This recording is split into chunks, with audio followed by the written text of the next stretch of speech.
Yari-yari. Pertarungan pun dimulai. Venom dibantu oleh para murid-murid Rimuru. Para murid Rimuru dipimpin oleh Kenya. Arios mulai berjalan menuju Venom. Sedangkan anak-anak yang melihat hal itu, mereka langsung menyerang Arios dengan serangan gabungan. Venom juga tidak tinggal diam. Cakar di tangan Venom tiba-tiba tumbuh lebih panjang dan berwarna hitam. Wave of Division. Venom tanpa ragu langsung menyerang Arios dengan cakarnya. Namun naifnya, semua serangan anak-anak nggak berasa bagi Arios. Arios pun mengeluarkan pedangnya, dan dengan kecepatan yang sangat nggak ngotak, Arios mengayunkan pedangnya. Dalam sekejap, cakar Venom terpotong dengan mudah. Walaupun dapat menghalau semua serangan musuhnya, raut wajah Arios tidak pernah berubah sama sekali. Arios memandang semua orang, seperti melihat serangga saja. Tapi anehnya, tiba-tiba Arios merasakan rasa sakit yang menjalar di lengannya. Venom pun tertawa. Kau terlalu ceroboh Arios. Tanpa kau sadari, dua cakarku menancap di tangan kananmu. Arios pun bertanya, apakah memang ini tujuanmu sejak awal? Venom pun menjawab, aku pikir kau langsung binasa hanya dengan serangan remehku itu. Tapi aku bangga padamu masih bisa bertahan dari dua cakarku yang tertancap di lenganmu itu. Seketika Arios emosi, kau terlalu meremehkanku. Kali ini aku akan benar-benar serius melawanmu. Venom merasa terhibur melihat Arios yang mulai emosi. Cakar Venom pun mulai tumbuh lagi. Oh iya pak, di setiap cakar Venom itu ada racunnya ya guys ya. Suara dalam hati Venom berkata, sepertinya musuh di depanku lebih kuat daripada diriku sendiri. Meskipun aku tidak bisa menang melawannya, aku harus bisa membunuh orang itu dan mengambil kekuatannya. Venom lebih suka melawan musuh yang lebih kuat dari dirinya. Karena bagi Venom, hal ini adalah kesempatan yang bagus untuk dirinya mendapatkan lebih banyak kekuatan. Meskipun musuhnya lebih kuat, Venom masih percaya bisa menang. Karena di pihaknya ada Masayuki yang selalu membawa hoki bagi tim. Kini kemampuan Masayuki telah meningkatkan keberuntungan pada diri Venom. Hal-hal yang seharusnya nggak mungkin, kini menjadi mungkin. Contohnya, dua cakar Venom yang mengenai Arios. Sebenarnya pak, kalau nggak ada Masayuki, cakar Venom nggak bakal kena tadi pak. Bahkan racun di cakar Venom mungkin sebenarnya nggak mempan pada Arios. Tapi karena di situ ada Masayuki, beda lagi ceritanya pak. Jadi di sini udah paham kan seberapa ngerinya Masayuki. Mungkin di One Piece ada Buggy yang dikiranya pelawak kini menjadi Yonko. Tapi kalau di Densura ada Masayuki yang hokinya nggak ada obat pak. Di situ Venom nggak memiliki keraguan melawan Arios karena ada Masayuki. Dalam medan pertempuran saat ini, Masayuki hanya berdiri dengan posisi tangan terlipat sambil menonton pertarungan Venom. Walaupun nonton, Masayuki nggak ngerti apapun pak. Karena pertarungan Venom melawan Arios bukanlah pertarungan yang dapat dilihat oleh mata. Masayuki di situ hanya berpura-pura nonton. Padahal dia nggak bisa melihat pertarungan itu sendiri pak. Suara dalam hati Masayuki berkata, pertarungan macam apa ini? Aku tidak dapat melihat apapun. Apa aku lari saja dari tempat ini? Tapi bagaimana caranya? Sejenak Masayuki memalingkan kepalanya melihat murid-murid Rimuru. Para murid Rimuru sangat antusias dengan pertarungan ini. Mereka menunggu kesempatan untuk ambil bagian dalam pertarungan. Lagi-lagi, Masayuki ngomong dengan dirinya sendiri. Setelah melihat murid Rimuru, Masayuki berkata, tampaknya para bocil ini lebih kuat daripada diriku. Jika begitu, mungkin aku bisa lebih aman jika bersama mereka. Masayuki pun bertanya, oi Kenya, kenapa kalian masih ada di sini? Para murid Rimuru menjelaskan, jika alasannya berada di samping Masayuki adalah untuk melindungi Hinata. Para murid Rimuru juga mengucapkan terima kasih berkat hadirnya Masayuki sehingga membuat Hinata bisa hidup sampai detik ini. Mendengar ucapan anak-anak itu membuat keringat di punggung Masayuki meningkat. Karena hal sepele itu juga, dalam sekejap pemikiran Masayuki yang awalnya pengen kabur dan lari dari medan pertempuran tiba-tiba berubah saat melihat anak-anak yang nekat pengen melindungi Hinata. Hal itu juga membuat jiwa Masayuki bergejolak. Masayuki dengan kejantanannya berkata, baiklah, kalau begitu aku akan berada di sebelah Hinata-san. Akan kulindungi Hinata-san apapun yang terjadi. Ada dua alasan Masayuki melakukan ini pak. Yang pertama, Masayuki malu sama anak-anak jika kabur. Dan yang kedua, Masayuki ingin melindungi kenangan dan kehangatan yang tersisa di tangan kanannya. Emang apa bang maksudnya? Tonton aja video sebelumnya. Takutnya dosa kalau dijelasin pak. Dengan keteguhan hati dari seorang jomblo nolep yang jadi overpower hanya karena opai, suara dalam hati Masayuki berkata, aku tidak akan pernah lupa kehangatan ini. Aku akan terus mengingatnya dan menjaganya.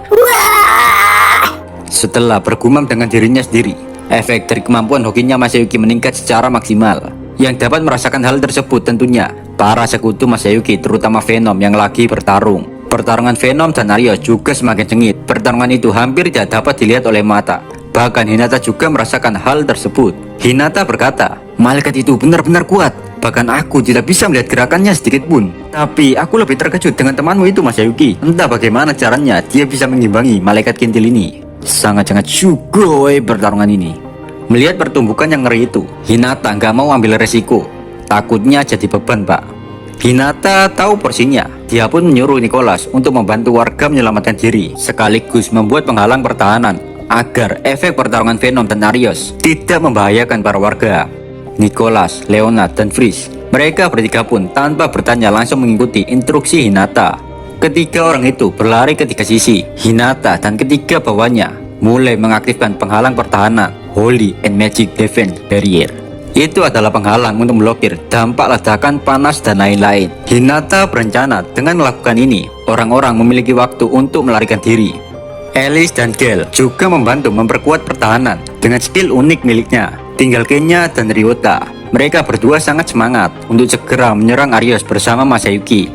Mendengar tekad bocil yang barbar, Masayuki jadi gengsi untuk mengakui ketakutannya pada dirinya sendiri. Dan pada akhirnya, yang keluar dari mulutnya adalah sebuah kebohongan. Masayuki berkata, pertempuran makin berbahaya. Jangan pernah lengah dan tetaplah waspada, meskipun aku melindungi kalian berdua. Mendengar hal itu, Kenya dan Ryota menjawab dengan anggukan kepalanya. Tindakan barbar Kenya dan Ryota untuk berpartisipasi dalam pertarungan di luar perkiraan Masayuki. Masayuki berpikir jika para bocil ini akan berfokus melindungi Hinata sampai akhir, bukan berniat bertarung melawan Arios. Walaupun dalam hatinya dia sangat ketakutan, Masayuki juga memikirkan keselamatan orang lain. Masayuki berkata, Minasan, tolong tenanglah, jangan panik. Kalian cepat tinggalkan tempat ini dan segeralah cari tempat aman untuk berlindung. Masayuki berusaha mengamankan orang-orang sambil menunjukkan sisi dingin, cool, dan elegan kepada Hinata. Masayuki melakukan ini karena dia juga memiliki rencana, yaitu saat situasi berubah menjadi buruk, dia akan melarikan diri. Jadi gini, Pak, kalau nggak ada orang kan gampang gitu kabur, jadi nggak malu. Namun anehnya, the power of skater Masayuki. Semua orang yang mendengarkan ucapan Masayuki seketika menurutinya. Semua orang berkata, Masayuki sama khawatir tentang kita. Jadi begitu ya. Oleh sebab itu dia membiarkan para bocil bertarung. Karena jika Masayuki sama sendiri bertarung, tidak ada keraguan jika dia akan menang. Masayuki sama takut kita terluka karena terlalu kuat dirinya. Itu benar, kita akan menjadi penghalang untuknya. Tiba-tiba di situ Elric mengatakan, Minasan, larilah menuju istana kerajaan. Di sana ada penghalang skala besar. Jadi meskipun pasukan malaikat datang menyerang, mereka memerlukan waktu lebih banyak untuk sampai dan menjebol penghalang, serta agar Masayuki Dono bisa bertarung dengan bebas. Cepat Minasan. Sontak saja semua orang terkejut mendengar instruksi Pangeran Elric. Wakil pemimpin kesatria Ingrasia juga berkata, apakah kalian tidak mendengarkan Pangeran Elric berkata apa? Cepat tinggalkan tempat ini, serahkan sisanya pada Masayuki sama. Dalam sekejap, semua orang pun secara tenang pergi meninggalkan medan pertempuran dan menyerahkan semua urusan melawan musuh kepada Masayuki.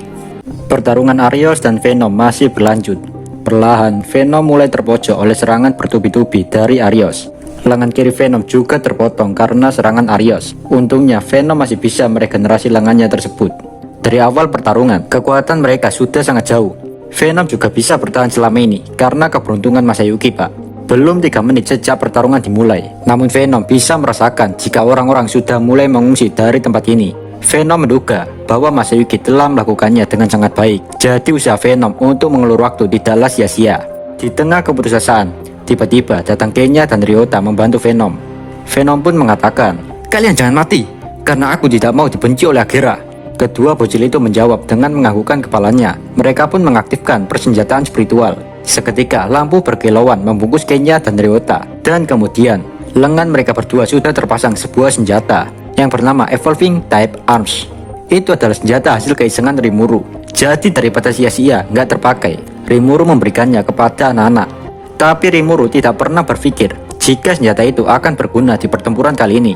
Arios yang melihat hal itu mulai waspada. Venom juga terkejut karena tiba-tiba anak-anak memiliki jumlah energi yang hampir setara dengannya. Venom yang tadinya putus asa kini menemukan peluang untuk menang. Semua ksatria suci seperti Hinata, Freeze, Nicholas, dan Leonard terkejut melihat anak-anak yang dapat memakai senjata itu.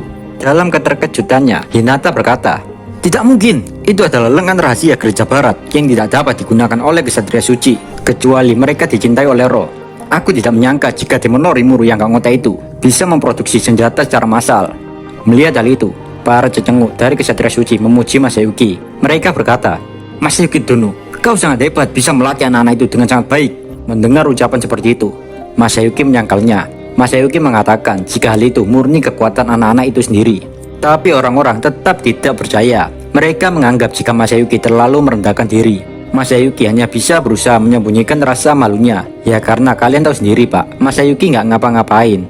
Sontak saja pembicaraan itu terdengar oleh orang-orang yang lagi mau mengungsi. Para warga juga gembira dengan hal itu. Apakah kau mendengarnya? Para bocil itu tampaknya lebih kuat dari Hinata sama. Apakah para bocil itu juga pahlawan? Bocil itu juga berguru pada Masayuki sama kan? Jika seperti itu, kita tidak perlu takut hanya dengan satu malaikat bukan? Masayuki sama memang sangat luar biasa. Perlahan kecemasan para warga sudah hilang. Setelah hati para warga tenang, mereka pun mulai berjalan lagi mengevakuasikan diri. Sedangkan Masayuki yang tahu jika apapun yang dia katakan tidak berguna. Suara dalam hatinya berkata, sudahlah, jika hal itu bisa membuat kegelisahan semua orang hilang, aku nggak akan mempermasalahkan hal ini lagi. Masayuki pun menyimpulkan jika tugasnya adalah berdiri dengan wajah percaya diri. Setelah itu, Masayuki nonton pertempuran itu lagi dengan sangat khusyuk. Masayuki hanya bisa berdoa agar Venom bisa memenangkan pertempuran kali ini. Sementara di medan pertempuran, Venom bersama anak-anak melakukan telepati sambil menyerang Arios. Pertarungan semakin memanas. Venom menciptakan celah di pertahanan Arios. Kenya dan Ryota pun langsung menyerang dengan sekuat tenaga.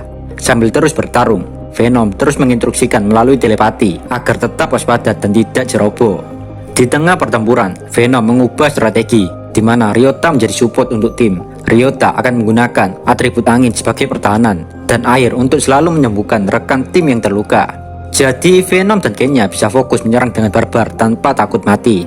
Venom bisa yakin dengan strategi ini karena masih ada Masayuki yang hokinya bisa membuat tim mendapatkan jackpot kakek merah. Venom juga ngasih tahu kepada Kenya jika Venom akan menghalau dan menangkis semua serangan Arios. Sementara tugas Kenya hanya fokus menyerang saja. Singkatnya, Venom jadi tank, Kenya jadi penyerang atau assassin, sedangkan Ryota jadi support. Pertarungan melawan Arios pun akhirnya dimulai. Venom menyerang Arios untuk menerobos pertahanannya. Melalui celah yang ada, Kenya meluncurkan serangannya. Arios mulai gelisah karena musuh mulai memojokkan dirinya. Namun semua serangan Kenya tidak memberikan luka fatal terhadap Arios. Ada alasan pak, kenapa Arios yang kuat nggak bisa langsung membunuh Venom dan para bocil. Sekedar informasi saja, kekuatan asli Arios disegel oleh Velda pak. Bagi Velda, jika Arios menggunakan kekuatan penuhnya, maka pusat kota bisa hancur. Dan Velda tidak ingin hal itu terjadi. Alhasil, Arios ditempatkan dalam situasi di mana dia tidak bisa melakukan apa-apa. Arios terjebak dalam dilema, di mana dia sangat ingin membunuh musuhnya, tapi dia juga tidak bisa menggunakan kekuatan penuhnya. Emosi meluap-luap dalam diri Arios, sehingga membuat dirinya kehilangan ketenangannya. Andaikan Arios bisa lebih tenang, mungkin dia akan menyerah untuk membunuh Hinata dan memilih untuk mundur saja. Namun Arios sangat keras kepala, hasrat membunuhnya tidak bisa terbendung lagi.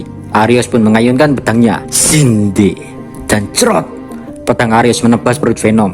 Namun saat Arios ingin menarik pedangnya yang ada di perut Venom, pedang itu serasa tidak mau lepas. Ya karena pedang itu sudah terjerat oleh sihir Venom pak. Semua ini emang sesuai rencana Venom. Saat Arios bersusah payah menarik pedangnya, disitulah kesempatan Kenya untuk menyerang terbuka lebar. Tanpa banyak mikir, karena ada Ryota yang akan menyembuhkan Venom, Kenya pun langsung menebas Arios dengan pedangnya. Dalam sekejap, Arios terbelah menjadi dua. Di satu sisi juga, Venom terkena imbasnya. Dia juga terbelah menjadi dua. Serangan pedang terkuatnya Kenya ini juga bisa membunuh Demon Lord hanya sekali tebas pak. Di situ Arios pun lenyap beserta jiwa-jiwanya. Masayuki yang melihat hal itu sangat gembira. Yadah! Akhirnya mereka berhasil. Bagi Masayuki, teknik Kenya sangat mengagumkan. Namun pose gerakannya sangat mirip dengan gerakan khusus dari sebuah manga yang diajarkan Masayuki. Suara dalam hati Masayuki berkata, Kenya, kau sudah melampaui harapanku. Kau telah menguasai teknik yang kuajarkan dengan sangat sempurna. Di situ Kenya menghampiri Masayuki. Masayuki-san, apakah kau melihatnya? Aku melakukannya dengan sangat sempurna bukan? Mendengar perkataan Kenya, Masayuki menganggukkan kepalanya sambil terharu. Jadi gini pak, sebenarnya Masayuki nggak melatih anak-anak dalam berpedang. Masayuki cuma memperlihatkan pose gerakan pedang kayak Tanjiro pak, biar kelihatan OP aja gitu. Faktanya anak-anak dilatih oleh Hakuro dan Akira untuk masalah berpedang. Cuma ya karena Kenya ini masih polos, dia mengira Semua ini berkat didikan Masayuki. Di situ Masayuki pun mulai tersenyum sambil mengelus kepala Kenya. Tanpa disadari, senyuman Masayuki memikat semua orang. Para warga yang tersisa juga bersorak atas kemenangan ini. Di tengah keramaian itu, Venom berteriak, "Oi, cepat sembuhkanlah aku!" Ryota, Alice, Hinata, dan juga Nicholas datang berlari. Semua orang menggunakan sihir penyembuhan. Karena pertolongan semua orang, Venom pun selamat dari kematian. Dengan menggaruk-garukkan kepalanya, Venom berkata, "Sepertinya mengorbankan diri tidak cocok untukku." Meskipun nyawa taruhannya, hal itu sepadan karena Venom juga mendapatkan skill ultimate Kami no Buki, Kenobuki, Good Weapon, Sword Weapon. Itu adalah skill ultimate milik Arios. Venom memenangkan pertaruhan dan mendapatkan lebih banyak kekuatan. Kini suasana di medan pertempuran terasa damai. Tapi kedamaian itu tidak bertahan lama. Karena tiba-tiba Ryota menengok ke kanan dan ke kiri sambil bertanya di mana Kuchan. Mendengar hal itu, Kenya juga ikutan gelisah. Kenya mencari ke sana kemari untuk menemukan seseorang yang bernama Kuchan. Gale dan Alice menghela nafas. Mereka berdua menyerah dalam masalah ini. Sementara Kenya semakin panik karena tidak bisa menemukan orang yang bernama Kuchan. Masayuki pun bertanya, "Siapa? Kuchan?" Sontak keempat bocil itu menjawab, "Kuchan adalah teman kami." Seketika Masayuki berpikir jika Kuchan adalah Chloe, padahal sebenarnya bukan. Di sini Masayuki tidak terlalu mengenal Chloe. Kini para bocil sibuk mencari seseorang yang bernama Kuchan. Sedangkan di langit di atas ibu kota kerajaan negara Ingrasia, terlihat Arios masih hidup. Dan ternyata sesaat sebelum Kenya membunuhnya, Arios berhasil melarikan diri dengan mengganti tubuh yang asli dengan tubuh duplikat. Suara dalam hati Arios berkata, "Bukan waktunya untuk bingung. Jika aku bisa berpikir dengan tenang, aku tidak akan mengalami hal ini." Bocah itu memiliki kekuatan yang sangat besar. Karena aku sudah mengetahuinya, sebaiknya aku balik dulu. Tapi nggak disangka dari belakang Arios terdengar suara seseorang. Dia adalah Kuchan. Semua orang akan melakukan hal yang sama jika terdesak. Itulah yang dikatakan Rimuru sama. Arios pun membalikkan badannya. "Siapa orang ini?" ucap Arios. Entah mengapa saat Arios menatap mata Kuchan atau Kumara, dia merasa tidak bisa bernafas. Di situ Kumara pun memperkenalkan dirinya. "Namaku Kumara, hamba setia dari Demon Lord Rimuru." Setelah mengatakan kata-kata itu, muncul senyuman menawan di bibir Kumara. Namun sambutan hangat Kumara itu tidak dihiraukan Arios. Arios dengan emosinya mengatakan, "Jangan remehkan aku. Aku tidak peduli siapa kau. Tempat ini jauh dari wilayah kota. Apa kau tahu artinya?" Sebelum Arios menyelesaikan ucapannya, Kumara langsung menghampiri Arios sambil mencekik lehernya sampai Arios mati. Sedih, kecewa, emosi, itulah yang Kumara rasakan sekarang. Kumara berkata, "Kau sangat berisik. Aku tidak pernah berpikir kau menjadi lemah seperti ini." "Benar, ini semua salah Venom. Ini sangat mengecewakan sekali. Kumara ingin membunuh musuh yang sangat kuat, bukan musuh yang sudah lemah seperti ini, agar mendapatkan pujian dari Rimuru." Kini Arios telah benar-benar lenyap dari dunia. Yang tersisa di dalam benak Kumara saat ini adalah alasan apa yang cocok dia katakan kepada anak-anak. Dengan perasaan gelisah, Kumara pun balik ke bentuk anak-anaknya dan terbang menuju ibu kota untuk kembali ke para bocil-bocil. Kini Velda sedang mengamati peperangan di berbagai tempat. Terlihat ekspresi Velda tidak puas dengan semua ini. Karena kita tahu sendiri, nggak ada satupun pasukan Velda yang memenangkan pertempuran. Bahkan sebelumnya, Velda sangat yakin dengan kemenangan Darkruel. Dengan riset data yang dia selidiki, nggak mungkin Darkruel itu kalah, Pak. Tapi nyatanya, Darkruel dikalahkan oleh seorang naga wibu Veldora. Ya wajar, Pak. Karena ras terkuat in the world itu suku wibu, Pak. Dan hal ini juga membuat Velda semakin jengkel. Di depan Velda ada Lucia. Lucia terus-terusan meminta maaf kepada Velda. "Kumene Velda-san, kumene." Lucia merasa bersalah karena perhitungannya membuat para pasukan mengalami kekalahan. Velda pun mengangkat tangannya untuk menghentikan Lucia yang dari tadi minta maaf mulu, Pak. Velda tidak mempermasalahkan kekalahan Darkruel. Kini dia hanya penasaran langkah apa yang akan diambil musuhnya untuk kedepannya. Meskipun dalam benak Velda ada rasa kesal karena semuanya tidak seperti yang dia pikirkan. Di satu sisi juga, Velda merasa pertempuran ini sangat menarik. Ada kepuasan di raut muka Velda. Di samping Velda ada Milim, sedangkan tepat di bawah Tata masih ada dua orang yang sedang berlutut. Dia adalah Mai dan Zero. Kini Velda berfokus gimana caranya mengalahkan Guy dan Chloe. Bagi Velda, kedua orang itu memiliki kemungkinan setara dengannya. Seperti yang kita tahu, Guy dan Chloe juga masih bertarung hingga saat ini, Pak. Oh iya, gua ingatkan, alasan Chloe bertarung dengan Guy karena Chloe berhasil didominasi oleh Velda. Tapi meskipun didominasi, Chloe masih memiliki kesadarannya, namun tidak bisa menentang perintah untuk tidak membunuh Guy Crimson. Makanya dua orang itu bisa-bisa berantem sampai kiamat Pak, kalau nggak ada yang melerai atau yang memisahkan pertarungan mereka Pak. Di situ Lucia tiba-tiba berkata, Guy Crimson dan Chloe pasti sudah kelelahan saat ini. Kini kesempatan kita untuk membunuh keduanya. Velda yang mendengar hal itu setuju. Velda pun berdiri dengan berkata, sudah diputuskan. Aku akan memberikan Zero kekuatan yang lebih kuat lagi. Dan dengan ini Zero, pergilah ke tempat Guy Crimson bertarung. Tapi tiba-tiba Velda berhenti di tengah ucapannya. Dan ada sesuatu yang mengganggu pikiran Velda. Suara dalam hati Velda berkata, Jodoh mati Gege. Bukankah ini semua terlalu mudah dibaca musuh? Jika dipikirkan lagi, semua rencana Lucia juga gagal total. Walaupun Demon Lord Rimuru sudah terbunuh, mengapa para bawahan Rimuru bergerak dan membantai para pasukanku tanpa adanya keraguan di hati mereka? Tidak mungkin. Apakah selama ini dugaanku salah? Apakah Rimuru masih hidup? Jika memang benar, aku harus mengubah rencana. Dan target serangan selanjutnya adalah Tempest. Di situ Velda mengumpulkan semua pasukan yang tersisa. Dan juga Velda memberikan Zero skill ultimate Evil Dragon Lord Aziraga dan mengirimnya untuk menghancurkan Tempest, lebih tepatnya labirin Tempest. Setelah menerima perintah dari tuannya, Zero pun pergi ditemani oleh Mai. Velda pun dengan santuy duduk di singgasananya lagi dengan senyuman di wajahnya. Suara dalam hati Velda berkata, jika Raja Iblis Rimuru beneran masih hidup, tidak mungkin dia diam saja saat Ramiris dalam bahaya. Kali ini skakmat untuk Rimuru. Velda sangat meyakini jika Rimuru masih hidup, tapi dengan keadaan tidak prima, makanya Rimuru menyembunyikan dirinya. Itulah yang dipikirkan Velda. Velda terlalu optimis jika nanti Rimuru sudah menunjukkan dirinya. Maka Velda percaya dia bisa mengakhiri hidup Rimuru dengan tangannya sendiri. Di sisi yang lain, Rimuru mendapatkan laporan tentang kemenangan Veldora melawan Darkruel. Rimuru sangat kagum dengan kekuatan Veldora. Diablo juga tertawa menanggapi hal tersebut. Seperti yang diharapkan dari Veldora sama. Bahkan dengan semua kemampuanku, aku tidak akan bisa menang melawan Darkruel.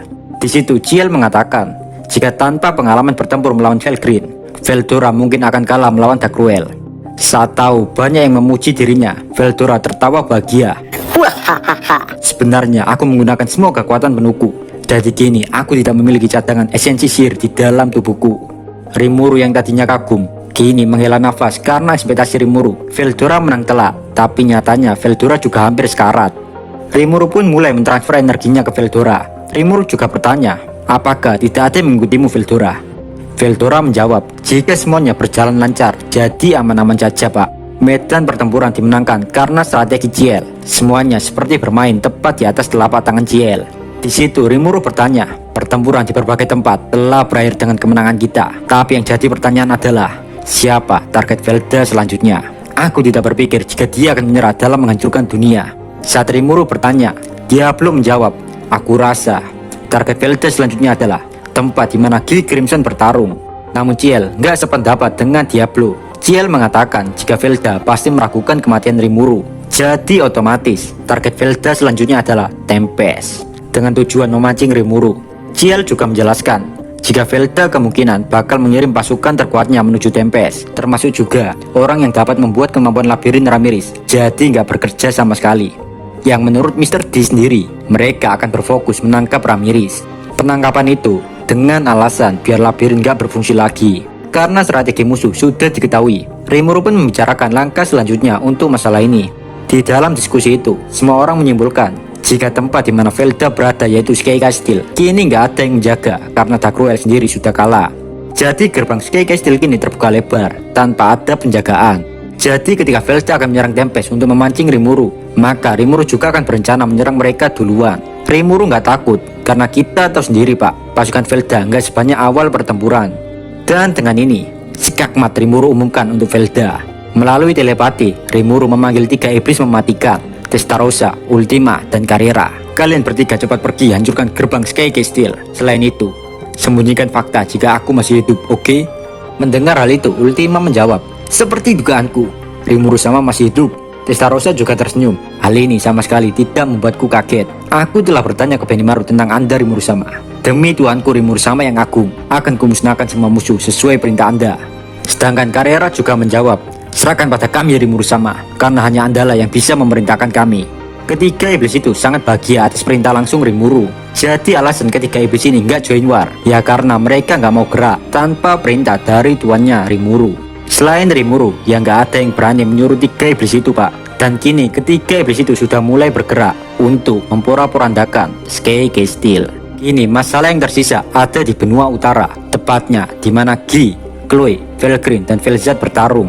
Rimuru pun menyuruh Veldora untuk menghentikan pertarungan itu. Tapi Veldora nggak mau melakukan itu, karena kita tahu sendiri pak, Veldora paling anti dengan kakaknya. Veldora awalnya nolak keinginan Rimuru dan menyuruh Diablo saja yang dikirimkan ke sana.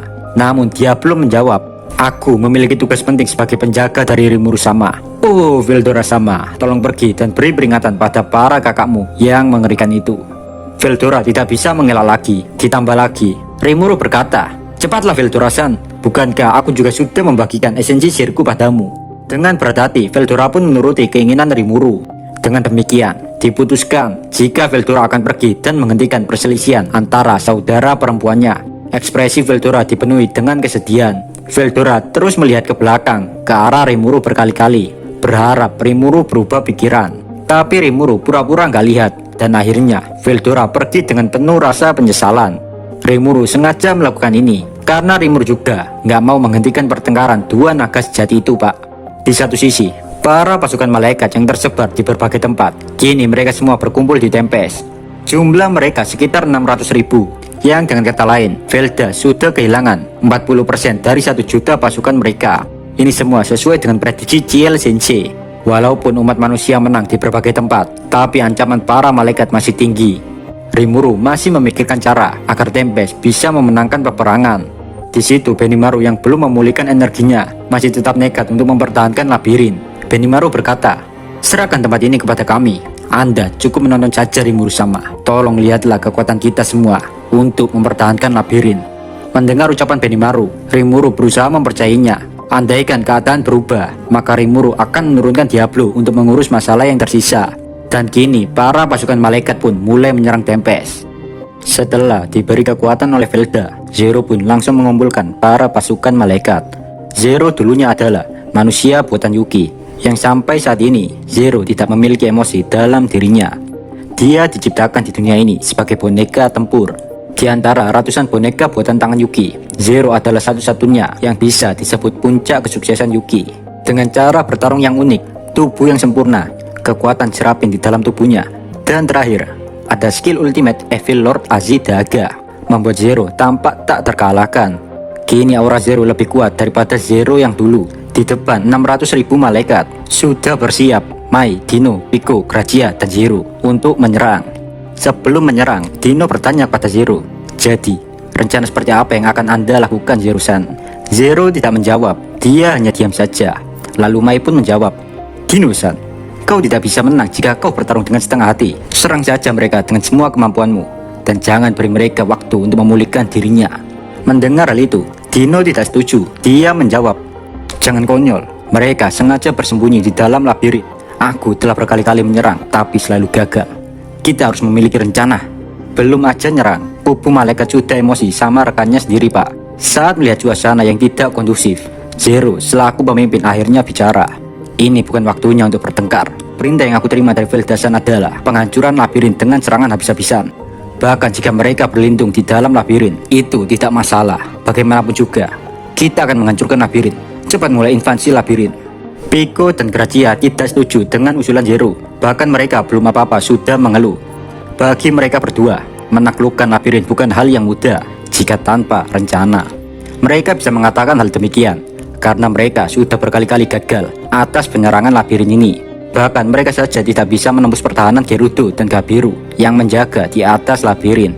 Tapi tetap saja di situ Zero keras kepala tidak mau mendengarkan jeritan hati Pico, Grazia, dan Dino yang sudah berpengalaman gagal menaklukkan labirin. Zero masih ingin menginvasi labirin karena dia yakin dengan skill ultimate-nya semuanya akan baik-baik saja. Zero pun memerintahkan Mai memimpin 600.000 malaikat menyerang labirin dari udara. Sedangkan Zero dan yang lainnya akan menerobos masuk labirin. Dino hanya bisa menghela nafas atas perintah Zero. Namun di dalam hatinya dia berkata, orang ini tidak memiliki akal sehat sama sekali. Entah bodoh atau apa dia ini. Meskipun begitu, Dino masih ingin mengingatkan Zero jika di dalam labirin musuh akan terus hidup. Namun Zero tidak peduli karena dia juga memiliki rencana. Karena di sini Zero ketua, mereka bertiga pun akhirnya terpaksa mengikuti keinginannya. Setelah itu Zero bersama ketika orang lainnya pun akhirnya mulai memasuki labirin. Sedangkan di luar labirin, serangan para malaikat terus dilancarkan tidak pernah berhenti. Serangan para malaikat yang terbentuk penghalang milik Gerudo dan yang lain menciptakan ledakan yang amat luar biasa, sehingga debu-debu naik ke atas yang dimana hal itu membuat penglihatan Gerudo dan yang lainnya jadi terbatas. Di depan hujan cahaya yang mengalir dari langit membuat penghalang pasukan Tempest mulai terkikis. Saat mengetahui hal tersebut, pasukan Gerudo dan Gabiru akhirnya mundur dan masuk labirin. Alasan kenapa para malaikat serangannya bisa kuat dan akurat karena di situ ada Mai. Mai memiliki skill ultimate Bu Weapon. Jadi semua serangan malaikat bisa diatur oleh Mai. Dengan tertawa keras, Mai berkata, "Kau lihat sendiri kan? Mereka terlalu lemah." Suasana hati Mai sangat gembira. Dia mengolok-olok Dino, Pico, dan Gracia karena bagi Mai bahwa musuh yang mereka takutkan hanya bisa lari saat berhadapan dengannya. Mendengar hal itu, sontak saja Pico merasa emosi. Suara dalam hatinya berkata, "Sial, apakah aku selemah itu?" Tapi jika mereka masuk labirin, mereka akan semakin sulit untuk dimusnahkan karena labirin bisa menghidupkan mereka lagi. Meskipun agak sedikit resah, Pico tetap mengikuti dan mencoba mempercayai rencana Zero untuk masuk ke labirin. Dari ruang kontrol labirin, Ramirez dan Benimaru sedang memantau pergerakan Zero dan yang lainnya sambil makan gorengan. Namun tiba-tiba datang Suna yang langsung memukul kepala Benimaru dengan kipas di tangannya. Suna emosi karena Benimaru dan Ramirez terlalu santai, padahal musuh sudah mulai memasuki labirin. Dengan raut sedih, Benimaru menjawab, "Tidak bisakah kau sedikit lembut dengan kakakmu ini, Suna-chan?" Sayangnya, Suna tidak peduli dengan rengekan Benimaru. Dengan emosi, Suna meninggalkan ruang kontrol dan menyuruh Benimaru untuk serius memantau musuh. Di situ, Beretta juga berkata, "Mengapa kau bercanda, Ramirez-sama? Jika kau masih terus seperti ini, maka aku akan melaporkan ke Rimuru-sama." Seketika Ramirez panik. "Apa yang kau bicarakan, Beretta? Aku juga dari tadi serius." Nggak hanya Suna dan Beretta, Zoe juga memarahi Benimaru. "Ini bukan saatnya bermain-main, Benimaru Dunu. Kita lagi diserang, jadi sadarlah dari sifat kekanak-kanakanmu." Mendengar hal itu, Benimaru hanya bisa menatap ke bawah sambil menganggukkan kepalanya. Karena takut dimarahi Rimuru, Benimaru dan Ramirez pun gak mau bersantai lagi. Dan mereka pun mulai serius memantau para musuh yang menyerang. Tanpa disadari semua orang, Zero dan yang lain sudah sampai di lantai 50. Tidak ada yang pernah secepat ini dalam menaklukkan labirin, Pak. Di satu sisi, Benimaru juga yakin jika para musuh masih bisa dia atasi karena kekuatan Benimaru sudah mulai pulih kembali. Bahkan Benimaru sudah mulai bisa mengendalikan energi Trun Null yang diambil dari Rimuru. Kini bos penjaga lantai 50 yaitu Gozu dan Mezu sedang bertarung melawan Zero and the Gang. Tapi dengan mudahnya mereka dibantai dalam sekejap. Alhasil Gozu dan Mezu mati. Mereka berdua pun dibangkitkan, lalu melaporkan kejadian ini kepada Benimaru dan Ramirez. Dengan raut malu yang begitu dalam, mereka berkata, "Maafkan kami, Benimaru-sama, kami tidak bisa melukai mereka sedikit pun." Namun dengan tersenyum, Benimaru menjawab, "Sudahlah, jangan sedih. Kalian tak lemah, hanya saja mereka terlalu kuat. Untuk sekarang beristirahatlah, biar aku dan Ramirez yang mengurus sisanya." Kini rencana mulai dijalankan. Benimaru dengan semangat memberikan komandonya, "Minasan, bersiap di posisi yang telah ditentukan. Selesaikan semua pekerjaan yang telah direncanakan dan serahkan sisanya pada kelompok yang bertempur." Di situ Beretta memberi hormat ke Ramirez sebelum turun ke medan tempur. Dengan tersenyum, Ramirez berkata, "Jangan khawatir, jika nanti kau kalah Beretta, asalkan kau jangan mati." Mendengar hal itu, Beretta tertawa. Wahahaha. "Kali ini aku tidak akan kalah, Ramirez-sama. Percayalah, aku pasti menang." Setelah mengucapkan kata-kata itu, Beretta segera melakukan teleportasi. Dan kemudian, dia berdiri di sisi Zegion. Kini musuh telah mencapai lantai 60. Di lantai 60 dijaga oleh golem buatan Ramirez. Melihat hal itu, Dino dan yang lain merasa ada yang janggal. Karena jika golem itu mati, tidak mungkin bisa dibangkitkan lagi. Dino berpikir Ramirez masih menyembunyikan rencananya. Karena nggak mungkin, Pak, penjaga lantai cuma golem doang. Di hadapan Dino dan yang lain, tentu saja golem tersebut bukanlah musuh yang berbahaya. Dan dalam sekejap, golem itu pun lenyap. Mereka pun melanjutkan jalan ke lantai 61. Tapi tiba-tiba, di situ Zero berkata, "Minasan, dengarkan aku. Aku akan kembali ke lantai 60. Aku akan berfokus mencuri cakra labirin ini. Bahkan kini, aku telah mendapatkan 15% cakra labirin. Jadi, ulurlah waktu untukku. Kalian mengamulah sepuasnya." Zero pun kembali ke lantai 60. Dan dia juga menggunakan skill ultimate miliknya untuk mengambil kekuatan labirin. Bagi Zero, jika kekuatan labirin menjadi miliknya, maka otomatis sistem kebangkitan atau immortal abadi di labirin tidak akan berfungsi lagi. Dan jika hal itu terjadi, maka Zero berpikir bisa membunuh pasukan Rimuru tanpa mengkhawatirkan musuhnya hidup lagi atau enggak. Setelah itu, ritual pun dijalankan. Evil Dragon Lord Azidaga. Seketika dari tubuh Zero muncul klon yang sangat banyak. Klon itu menyebar ke seluruh penjuru labirin. Tiap klon menaruh tangan di tanah. Dan seketika dari tangan mereka muncul akar yang menyebar di dalam tanah untuk menyerap energi labirin. Suara dalam hati Zero berkata, sempurna. Saat aku dalam menyedot habis kekuatan labirin ini, maka otomatis semua orang akan melarikan diri dari labirin. Dan saat mereka ada di luar, maka tamatlah riwayat mereka. Karena ada Mai serta para malaikat yang sudah siap menyerang. Velda sama, ini kemenangan kita. Zero sangat yakin dengan kemenangan yang ada di depan matanya. Bagi Zero, keabadian di dalam labirin itu sangat menyusahkan. Jadi nggak ada cara lain selain melakukan ini, pikirnya.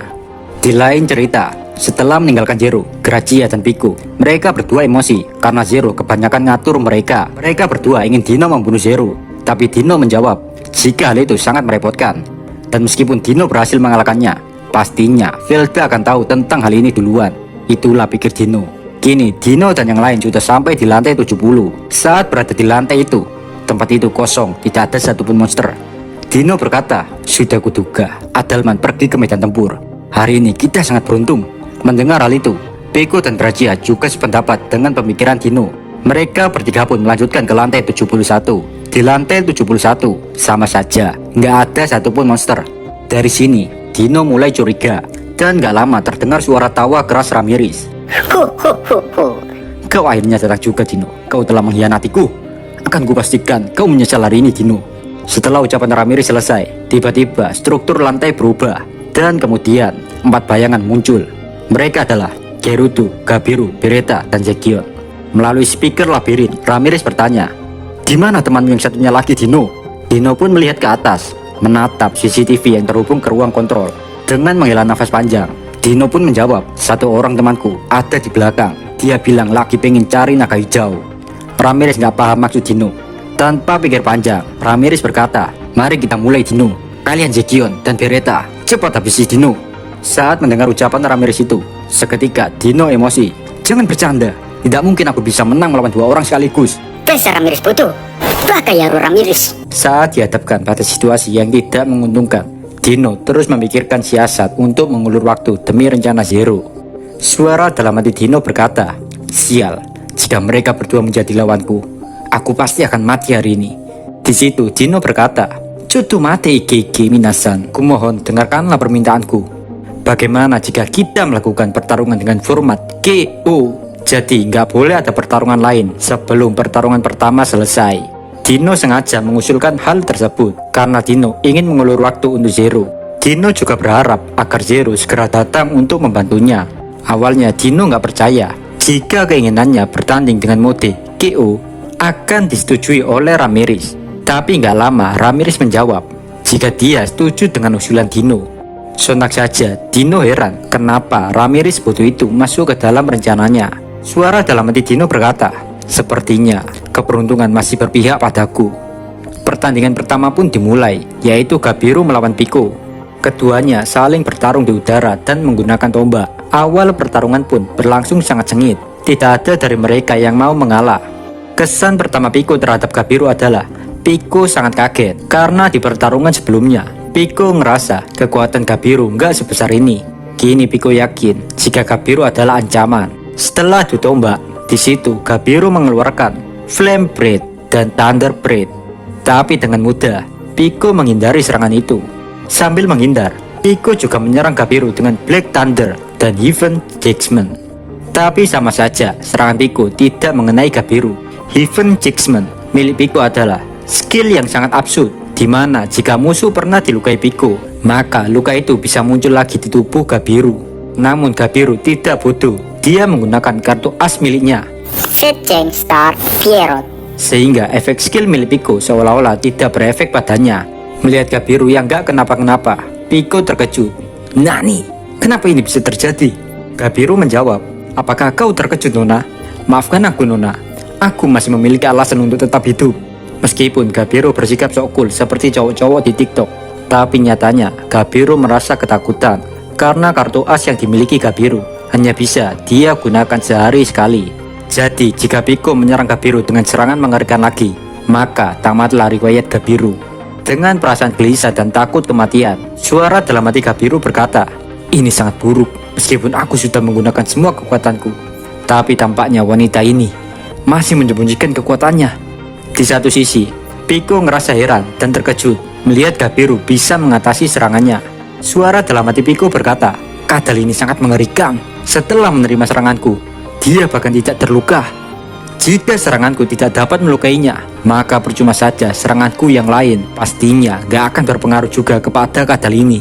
Entah mengapa Pico ngerasa jika dia tidak ingin berjuang lebih lama lagi dalam pertarungan kali ini. Sebenarnya Pico masih memiliki kekuatan, Pak. Tapi Pico memilih mengakhiri pertandingan dalam pertempuran jarak dekat, dan mereka berdua pun saling menyerang.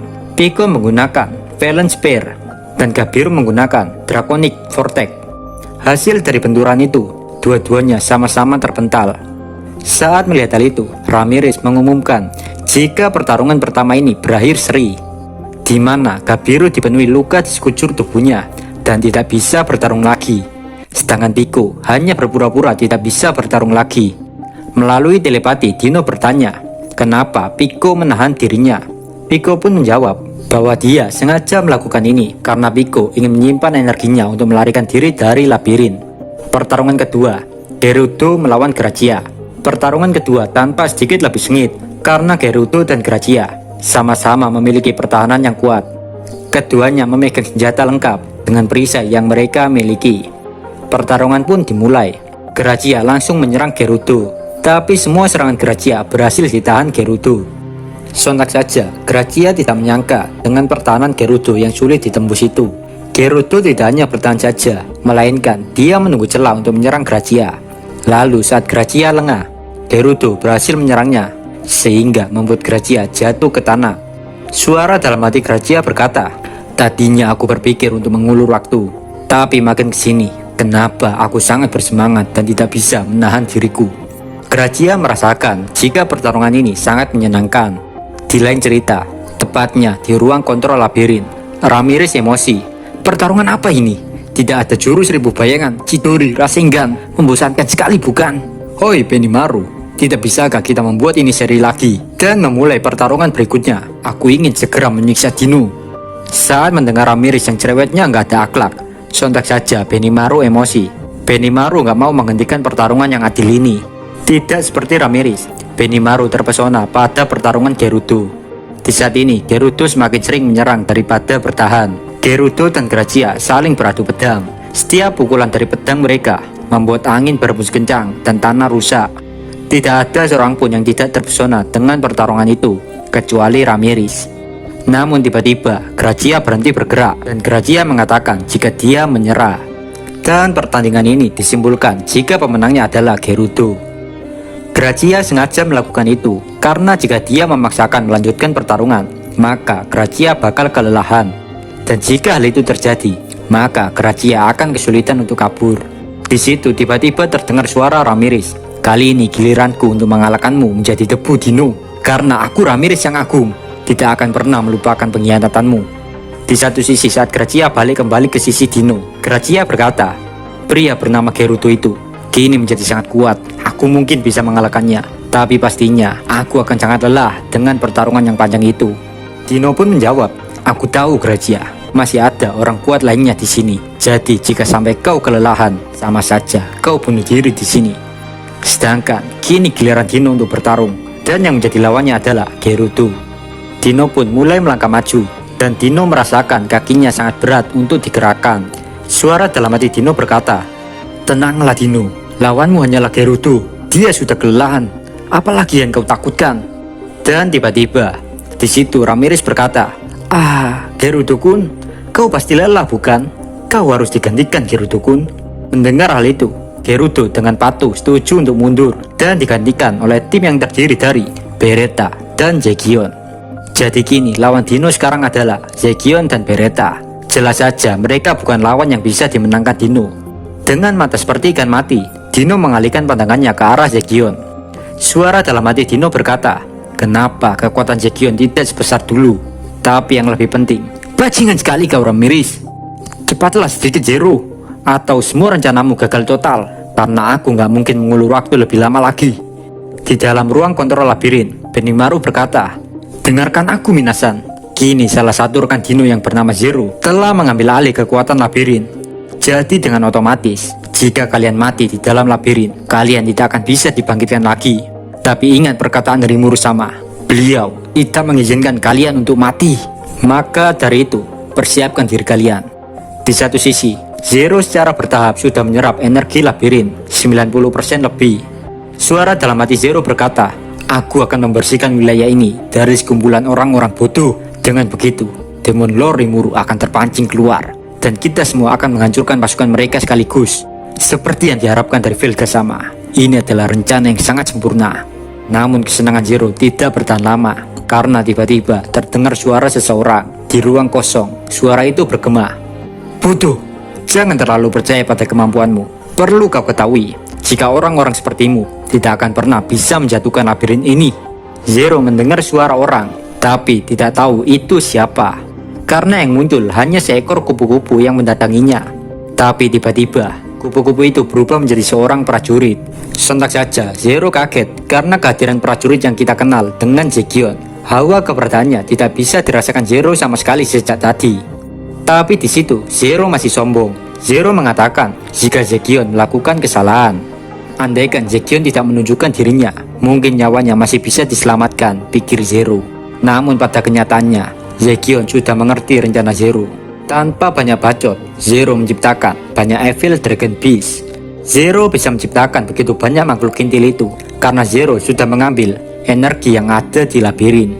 Sedangkan makhluk kintil yang bernama Evil Dragon Beast itu seketika langsung menyerang Zekion.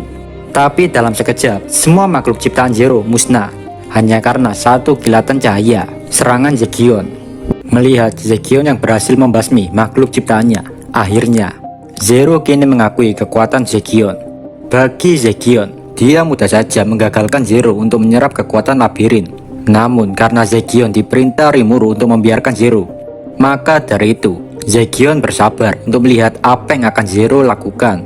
Sementara bagi Zero sendiri, nama Zekion tidak pernah terdengar di telinganya. Hanya karena alasan itu, Zero menganggap jika Zekion adalah makhluk lemah yang gak mungkin sebanding dengannya. Di situ Zero mencoba memprovokasi Zekion. Di satu sisi juga, Zekion sudah gak bisa menahan dirinya lagi. Batas kesabaran Zekion sudah sampai di ujung tanduk. Zekion gak bisa lagi melihat Zero merusak labirin lebih dari ini. Aura di tubuh Zekion semakin pekat memenuhi tubuhnya. Zekion pun langsung berlari menuju Zero. Melihat hal itu, Zero langsung mengambil perisai. Dengan kecepatan di luar logika, Zekion langsung menendang Zero. Spontan saja, Zero menggunakan skill ultimate-nya untuk mempertahankan diri dari serangan Zekion. Kini gantian, Zero pun mengeluarkan serangan kuatnya. Anehnya, Zekion tidak menghindari serangan itu. Jadi Zekion berdiri tegak, tanpa sedikit pun menggerakkan tubuhnya. Setelah serangan Zero selesai, dari debu-debu yang berterbangan, akhirnya Zekion terlihat. Dan yang benar saja, Zekion gak terluka, bahkan kakinya pun masih di posisi yang sama. Emang paling gokil si bawahan Rimuru yang satu ini, Pak. Di satu sisi, Zero juga kaget, karena dia baru pertama kali lihat orang bisa menahan serangannya. Di situ, Zekion membeberkan informasi, jika saat Zero menyerangnya, Zekion tidak hanya berdiri saja, melainkan dia mengaktifkan skill dunia ilusi miliknya. Jadi gini, Pak, saat ada serangan kuat mengarah kepada Zekion, maka seketika itu juga Zekion langsung bisa mengetahui kelemahan serangan itu. Alhasil, Zekion bisa memusnahkan serangan Zero dengan mudah. Meskipun serangan Zero nyata-nyata gagal, tapi Zero masih percaya jika Zekion gak bakal bisa menembus pertahanan miliknya. Untuk menjawab hal tersebut, dalam sekejap Zekion langsung menuju Zero. Dan yang benar saja, Zekion berhasil menembus pertahanan milik Zero dengan mudah. Kini Zero benar-benar takut kepada Zekion. Zero yang berada dalam posisi terpojok langsung lari menjauh dari Zekion. Saat agak sedikit jauh dari tempat Zekion, Zero mencoba lagi untuk menyerap dan mengambil alih kekuatan labirin. Meskipun Zero sudah bertambah kuat, tapi dia belum puas. Hasrat dalam diri Zero menggebu-gebu. Dia ingin mencari kekuatan lebih banyak lagi. Akhirnya Zero memiliki ide mencari orang yang kuat agar bisa menyerap kekuatannya. Di satu sisi, Zekion yang melihat musuhnya lari terbirit-birit. Zekion hanya bisa full senyum. Bagi Zekion, rencananya telah berhasil. Zekion sengaja nggak ngejar Zero, karena Zekion udah disuruh sama Ramirez agar membiarkan Zero lari saat Zero terpojok. Di lain cerita, yaitu tepatnya di area pertandingan, Ramirez dengan bahagia memulai pertandingan ketiga. Tidak seperti Pico dan Grazia, Dino tidak terlalu maniak pertempuran. Bahkan bagi Dino, pertarungan itu hal yang menyia-nyiakan waktu dan menyakitkan. Pertarungan pun dimulai. Di situ Zekion tidak bergerak sama sekali. Dia hanya diam melihat Dino. Sementara Beretta langsung menyerang Dino dengan tinjunya. Di situ Dino mencoba untuk menghindari semua tinju Beretta. Bagi Dino, Beretta yang sekarang sudah jauh lebih kuat daripada yang dulu. Dalam benaknya, Dino juga berpikir ingin mengundurkan diri saja dalam pertempuran kali ini. Namun saat pikirannya sibuk dengan hal tersebut, tiba-tiba tanah yang Dino injak menjadi rawa. Dan hal itu adalah ulah Beretta. Beretta telah memanipulasi bumi. Di saat kaki Dino tidak bisa digerakkan karena terjerat lumpur, Zekion mulai mendekat. Tanpa banyak bacot, Zekion langsung meninju Dino. Dengan sekuat tenaga, Dino menangkis serangan Zekion dengan lengan kirinya. Suara dalam hati Dino berkata, "Kok aneh? Perasaan pukulan Zekion tidak selemah ini." Tapi tiba-tiba Dino menjerit kesakitan. Wah! Ternyata pukulan Zekion langsung mengenai jiwa Dino. Dino adalah bentuk kehidupan spiritual. Jadi secara alami, dia memiliki penuplication. Saat mengetahui hal tersebut, Dino menyadari sesuatu. Dino berkata, "Kau bukan Zekion. Zekion tidak akan menggunakan trik curang seperti ini. Siapa kau sebenarnya, bajingan?" Seseorang yang menyamar menjadi Zekion pun menjawab, Wahahaha. "Kau terlalu menyedihkan, Dino. Kau hanya bisa menyalahkan diri sendiri hanya karena telah ditipu. Jika kau begitu khawatir tentang Zekion sama, maka seranganku akan lebih mudah untuk mendarat. Kau lihat, serangan kejutan sangat efektif bukan?" Dalam sekejap, penampilan Zekion berubah menjadi Majin tipe serangga cantik. Dia adalah Apito. Sontak saja, Dino di situ semakin emosi. "Dasar lepas sialan, 2 lawan 1 saja tidak adil. Dan kini kau memakai serangan curang untuk melemahkanku." Mendengar hal tersebut, aura Apito berubah. "Diam kau. Dalam pertempuran tidak ada kata adil atau curang. Jika kau ingin menang, maka hiduplah. Jika kau menyerah, kau mati. Itulah logika dunia ini." Saat mendengar Apito berkata seperti itu, Beretta sedikit terkejut dengan logika ekstrim Apito. Apito biasanya jinak di depan Zekion. Namun kini Apito berbeda, tidak seperti biasanya. Dia sangat gembira menjadi perwakilan Zekion. Tidak ada lagi orang yang bisa mengendalikan Apito. Senyum Apito membuat Dino makin ketakutan. Dino berkata, "Cutu mate, bisakah kita membicarakan ini? Aku yakin kita akan setuju.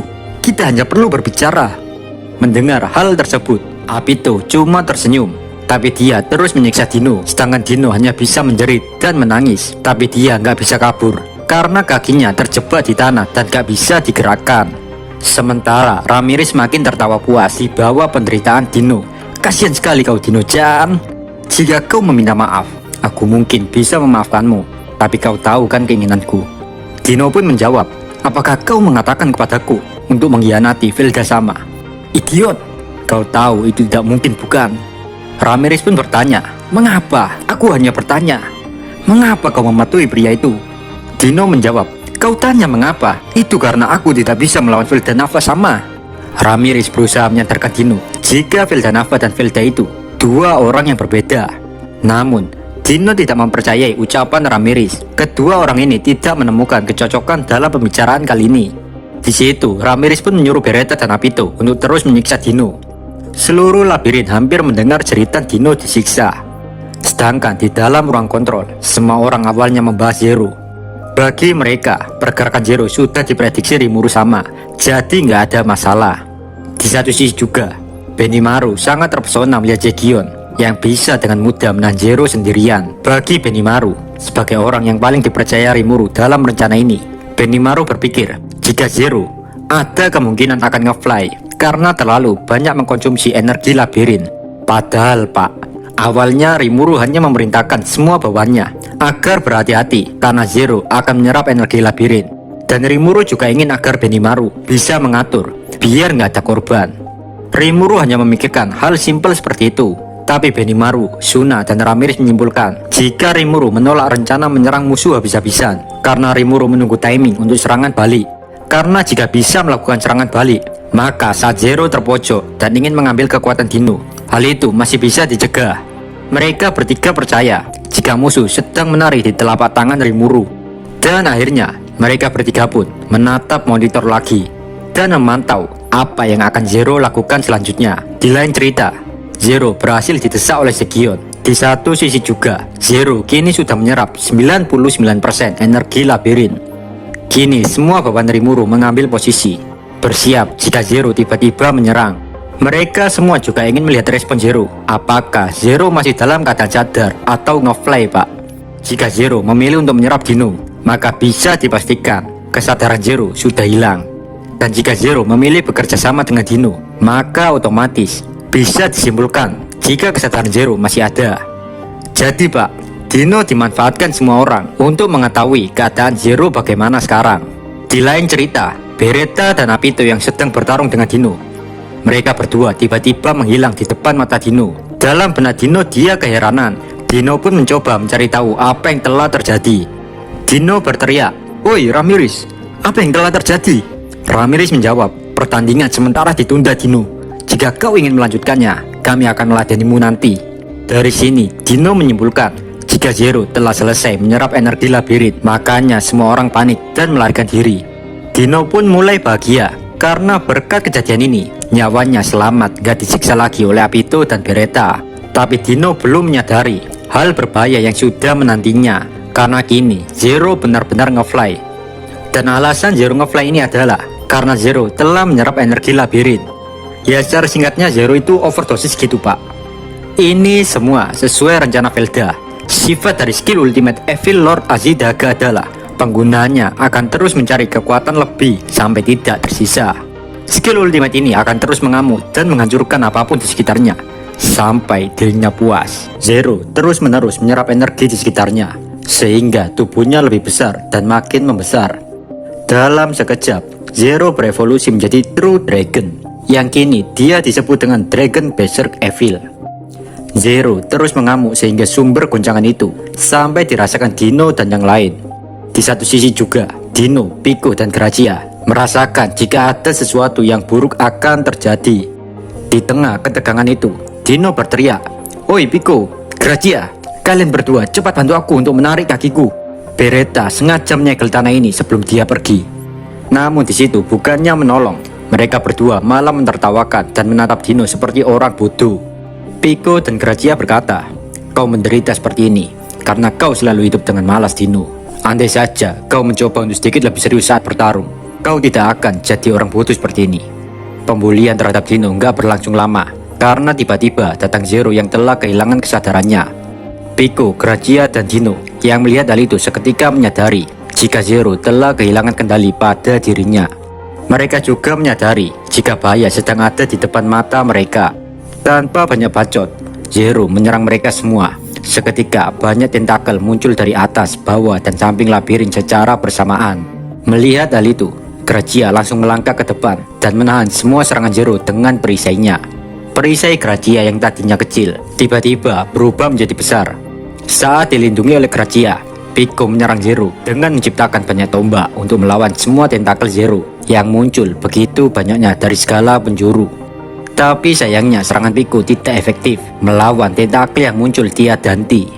Nggak lama juga, Pico dan Grazia merasakan jika energi di tubuh mereka terasa menurun secara drastis dan membuat Zero semakin kuat saja.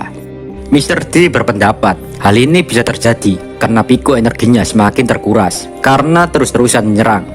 Sementara Grazia, dia kelelahan karena terus mempertahankan bentuk besar perisainya. Keadaan membuat mereka berdua semakin terpojok. Jika nggak ada solusi untuk masalah ini, maka kematian mereka hanya menunggu waktu saja. Pico dan Grazia juga mendesak Dino untuk segera membantunya. Mereka berdua menyadarkan Dino jika Velda itu bukan Velda Nava sama tuan mereka. Sontak saja Dino seketika mengingat perkataan Ramirez tentang Velda Nava. Dino pun mulai sadar jika Velda hanya mirip dalam hal ingatannya. Sedangkan kepribadiannya dan cara berpikir sangat bertolak belakang dengan Velda Nava. Dino yang tadinya bimbang, kini mulai menggenggam tangannya sambil menatap Zero.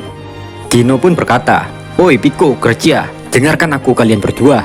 Aku telah membulatkan tekad untuk memberontak dan melawan Velda. Jika kalian bersamaku, kalian bisa dibunuh oleh Velda. Mendengar hal itu, Gracia malah tersenyum. Jika kau tidak cepat membantuku, Zero akan menembus pertahanan ini, Dino. Kekuatanku sudah pada batasnya.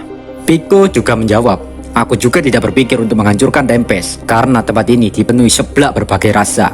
Karena alasan itulah, aku tidak benar-benar ingin berpartisipasi dalam perang ini. Aku hanya menemanimu karena gabut saja, Dino. Kami berdua akan mengikuti kemanapun kau pergi, Dino. Sontak saja, Dino kaget sekaligus bingung. Dalam benak Dino berpikir, kenapa para gadis ini tidak memiliki sedikit pun kesetiaan terhadap Velda. Di situ, Dino meminta bantuan Pico agar kaki Dino bisa dilepaskan dari tanah. Setelah itu, Pico pun meninju tanah tersebut sehingga kaki Dino bisa lepas. Dengan tersenyum tanpa rasa takut, Dino mulai maju ke depan. Dino pun mulai serius. Dino yang awalnya hanya bermalas-malasan, kini seolah-olah Dino menjadi orang yang berbeda dari sebelumnya. Penampilan Dino juga berubah. Kini, Dino memiliki 6 pasang sayap bersinar putih dan hitam. Dino juga mengenakan pakaian roh yang mirip dengan jubah pendeta berwarna hitam. Di situ juga, Dino memanggil 2 pedang, yaitu pedang emas, Excalibur, dan pedang perak gelap, Caliburn. Sudah ribuan tahun, Dino tidak serius seperti ini jika bertarung. Saat Dino memegang kedua pedang itu, disitulah pendekar pedang sekelas Albert dan Crespo nggak akan bisa mengalahkan Dino. Sementara itu, tentakel-tentakel milik Zero terus menyerang mereka. Dan dari tadi cuma Gracia yang menahan serangan itu. Melihat hal itu, Dino berkata, Gracia, sisanya serahkan padaku. Saat melihat hal tersebut, Gracia berkata, Yari, Dino si pemalas, kini jadi Dino Gang Tebas.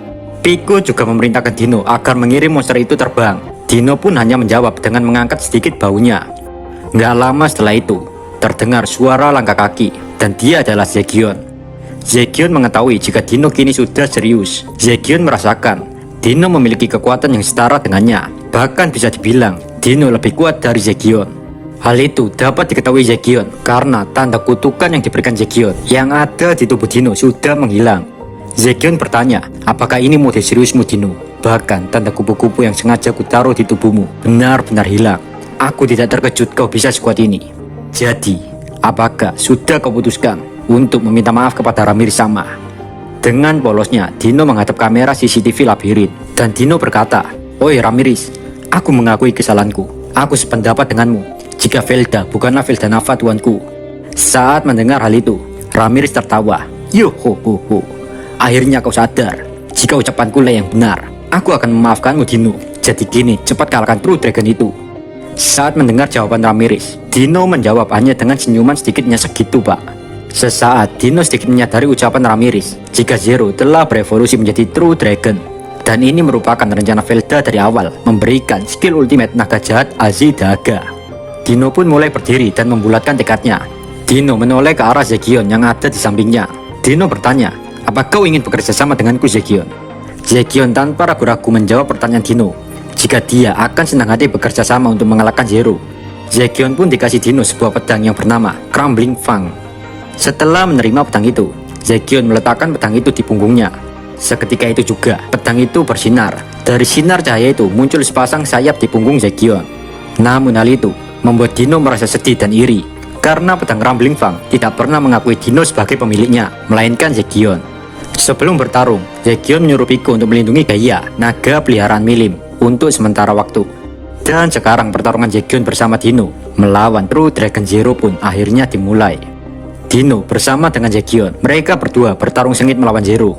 Tujuan pertama mereka adalah keluar dari labirin. Dengan kata lain, keluar dari tubuh Zero. Labirin seolah-olah sudah menyatu dengan tubuh Zero. Di dalam labirin, Dino terus menyerang Zero dengan Deep Bullet. Tapi seakan-akan Zero tiada habisnya, karena Zero terus-menerus melipat gandakan tubuhnya tiada henti. Dan keistimewaan klon Zero ini, mereka terus meregenerasi tubuhnya. Jadi sekuat apapun serangan Dino dan Zegion, mereka akan terus bangkit kembali. Selama labirin adalah bagian tubuh utama Zero, maka Zero dapat menggunakan energi labirin secara unlimited, kayak wifi tetangga gitu, Pak. Di situ, Zegion terus-terusan terbang sambil memancing Zero dengan sayapnya yang berkilau. Sambil terbang, Zegion mengatakan kepada Dino, semua seranganmu gak berguna, Dino. Bahkan kulihat, mereka bertambah kuat dengan menyerap seranganmu. Zegion kini memiliki skill baru yang bernama Collapsing Feeder Kuzua. Skill itu dapat melumat musuh menggunakan getaran dari 2 sayap. Jadi skill baru milik Zekion ini dapat memotong sesuatu hanya dengan gelombang frekuensi atau suara. Kini Zekion masih terus terbang dan menyerang Zero dengan getaran dari sayapnya. Setelah semua serangannya sia-sia dan makin membuat musuh bertambah kuat, Dino mulai depresi.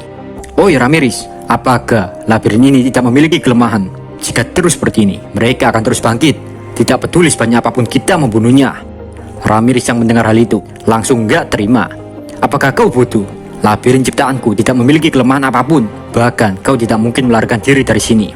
Karena labirin ini memiliki lantai tak terbatas. Bahkan labirin dapat memutuskan kontak dengan dunia luar." Meskipun menjelaskan seperti itu, Ramirez masih memiliki solusi atas masalah ini. Ramirez menyuruh Dino dan yang lain untuk terus bertarung. Lalu nanti Ramirez akan membimbing Dino ke suatu tempat agar bisa melarikan diri. Sejenak Dino berhenti menggunakan Deep Bullet, dan kini Dino fokus menggunakan kedua pedangnya untuk memotong semua klon Zero dan tentakel yang tumbuh dari dinding atau lantai labirin. Di samping Dino juga ada Zekion yang melakukan hal yang sama pada klon Zero. Sementara Pico menjaga Gaia dengan dibantu oleh Grazia. Sambil bertarung, Dino terus melakukan telepati dengan Ramirez tentang apa yang akan dia lakukan jika sudah sampai tempat yang telah ditentukan Ramirez. Ramirez pun menjawab, "Saat kau sudah sampai di tempat yang telah kutunjukkan, maka langsung saja keluarkan serangan terkuatmu untuk menembus dinding dan melarikan diri." Saat mendengar hal itu, Dino mulai meragukan rencana Ramirez. Tapi karena nggak ada solusi lain, Dino pun mencoba percaya pada Ramirez. Saat Ramirez memandu Dino dan yang lain menuju tempat yang telah ditentukan, di satu sisi juga Benimaru menghubungi Rimuru. Tapi bukan Rimuru yang menjawab panggilan Benimaru, melainkan Diablo. Diablo langsung hadir di dalam ruang kontrol labirin. True Dragon yang baru telah lahir, dan ini semua sudah diprediksi Rimuru sama, ucap Diablo. Di dalam ruang kontrol, tawa gembira Diablo bergema. Di situ Diablo mencoba menenangkan semua orang jika meskipun ada True Dragon yang baru lahir, semua itu hal yang normal bagi Rimuru sama. Sontak saja saat mendengar penjelasan Diablo, Benimaru agak sedikit terkejut. Benimaru nggak menyangka jika hal menakutkan seperti ini bagi Rimuru cuma hal remeh dan biasa aja. Di situ Diablo melihat jika Benimaru belum benar-benar pulih. Diablo pun langsung membagikan energinya kepada Benimaru. Diablo bisa santai melakukan itu karena Diablo sudah dapat mengendalikan energi True Null Rimuru. Di lain cerita, Dino dan yang lainnya telah mencapai tempat yang telah diperintahkan Ramirez. Ramirez pun menjelaskan kepada semua orang jika Dino dan yang lainnya diinstruksikan menggunakan sedikit kekuatannya untuk menerobos dinding labirin. Setelah menerobos dinding labirin, Ramirez menyuruh Dino dan Zekion untuk menghancurkan Zero. Saat mendengar penjelasan Ramirez, Dino hanya bisa berdiri dengan tatapan kosong karena nggak paham apa yang dimaksudkan Ramirez. Bagi Dino, apa yang Ramirez katakan gak jelas, gak ada tanggung jawab sama sekali. Awalnya Dino berpikir jika sudah sampai di tempat ini, Ramirez bakalan membantunya. Namun nyatanya Ramirez cuma nyuruh-nyuruh gak jelas. Tapi Dino gak mau ambil pusing karena percuma saja mendebat Ramirez. Di situ Zekion pun berkata, "Kau harus melindungi rekan-rekanmu dengan penghalangmu, Dino.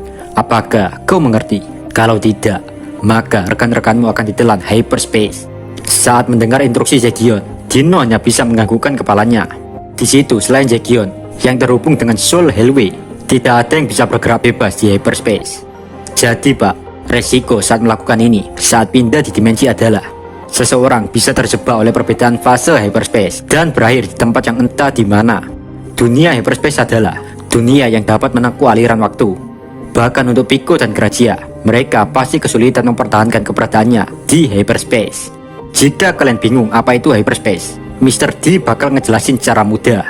Pertama-tama, kita pahami dulu Soul Hellway. Soul Hellway bisa kita ibaratkan pintu kemana saja di Doraemon. Sedangkan hyperspace, ruang atau dimensi yang menghubungkan pintu kemana saja dengan tujuan kita. Jadi, jika kita jatuh saat di ruang hyperspace sebelum sampai tujuan, maka kita akan masuk ke dimensi yang nggak tahu itu di mana. Bisa aja masuk ke dimensi para shinobi, para bajak laut, atau Dragon Ball. Sebelum membuka pintu ruang dan dimensi, Dino menyuruh Pico dan Grazia memegang erat tubuhnya.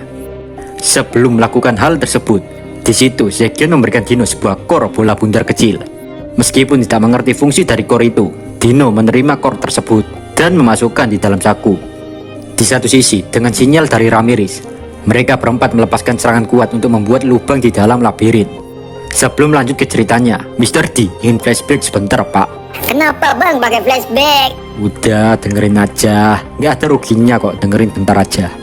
Dino memiliki skill tersembunyi yaitu skill ultimate Valiant King Lucifer, salah satu skill seri malaikat. Skill itu kekuatannya seperti campuran dari Dreadful milik Gi dan King Dreadful milik Milim. Skill ultimate itu Dino peroleh saat Dino mendengarkan kabar tentang kematian Veldanava dan Lucia. Waktu Dino kehilangan tuannya, hal itu membuat emosi Dino meluap-luap. Dino yang emosi pada saat itu menghancurkan segalanya. Bahkan negara yang membuat Veldanava meninggoy dibunuh teroris. Amukan Dino tidak berhenti hanya dengan menghancurkan suatu negara, tapi Dino berpikir untuk menghancurkan seluruh dunia. Kebencian Dino kepada dunia isi kintil sangat besar, tapi semua itu sirna saat dia melihat anak dari Veldanava yaitu Milim. Emosi Dino seketika hilang. Beberapa ribu tahun setelah itu, Dino hidup bagaikan Itachi. Dino hidup dalam bayang-bayang untuk menjaga Milim. Tapi saat rapat Walpurgis diadakan, emosi Dino kembali tumbuh. Dino melihat Milim dipukul oleh orang rendahan seperti Clement. Setelah kejadian itu, sesuatu berubah di dalam diri Dino. Dino membangkitkan skill ultimate Slothful King Beelzebub. Entah itu kebetulan atau sudah takdir, skill ultimate yang baru Dino miliki ini membuat dia bisa terbebas dari dominasi Michael. Karena sebelumnya yaitu skill ultimate Valiant King Lucifer adalah salah satu skill seri malaikat. Dan yang kita ketahui sendiri, semua skill seri malaikat di bawah kendali Michael. Dan kini kita kembali ke cerita semula. Saat mereka semua berhasil membuat lubang untuk melarikan diri, Dino bersama Pico dan Gracia pun masuk ke dalam ruang hyperspace itu. Di ujung ruang hyperspace, Dino melihat ada Diablo, Benimaru, dan Zekion yang sudah bersiap menyerang Zero secara bersamaan. Saat melihat hal itu, Dino menyadari ucapan Ramirez sebelumnya. Setelah sampai ke tempat yang telah dituju, Dino mengambil posisi bersama Diablo dan yang lain. Ritual pun mulai dijalankan. Dino, Diablo, Benimaru, dan Zekion masing-masing membuat barrier untuk menjebak Zero. Saat Zero sudah terjebak, keempat orang itu langsung melancarkan serangan terkuatnya. Di dalam barrier tersebut, Zero pun menerima serangan dari 4 orang yang kekuatannya itu lupa, bukan kaleng-kaleng. Serangan itu terus berputar untuk melenyapkan Zero. Bahkan serangan itu membentuk sebuah black hole. Ya, Mr. T menganggap jika serangan gabungan ini adalah kekuatan penghancur terkuat yang pernah ada sejak dunia isi kintil tercipta. Semua orang hanya bisa tercengang melihat hal itu. Bahkan gua yang nulis narasi juga ikutan gemetar tanganku, Pak, karena terlalu ngerinya 4 orang yang terlalu overpower ini, Pak. Di situ dengan gembira, Diablo tertawa. Luar biasa, kekuatan yang luar biasa. Namun yang lebih menakjubkan adalah spesies naga itu. Bahkan kekuatan seperti itu tidak bisa sepenuhnya memusnahkannya. Diablo masih sedikit heran, karena meskipun Zero telah musnah, tapi inti naga atau core naga yang Zero miliki masih utuh. Saat semua orang menganggap jika ini telah selesai, tiba-tiba dari core Zero itu muncul sebuah tentakel. Tentakel itu langsung bergerak untuk menarik Pico. Saat melihat hal itu, Gracia seketika menarik Pico yang dimana hal itu membuat Gracia yang tertangkap tentakel tersebut. Seketika, Gaia juga melompat menuju Gracia ke dalam barrier yang masih dipenuhi semua serangan mematikan dari 4 orang itu.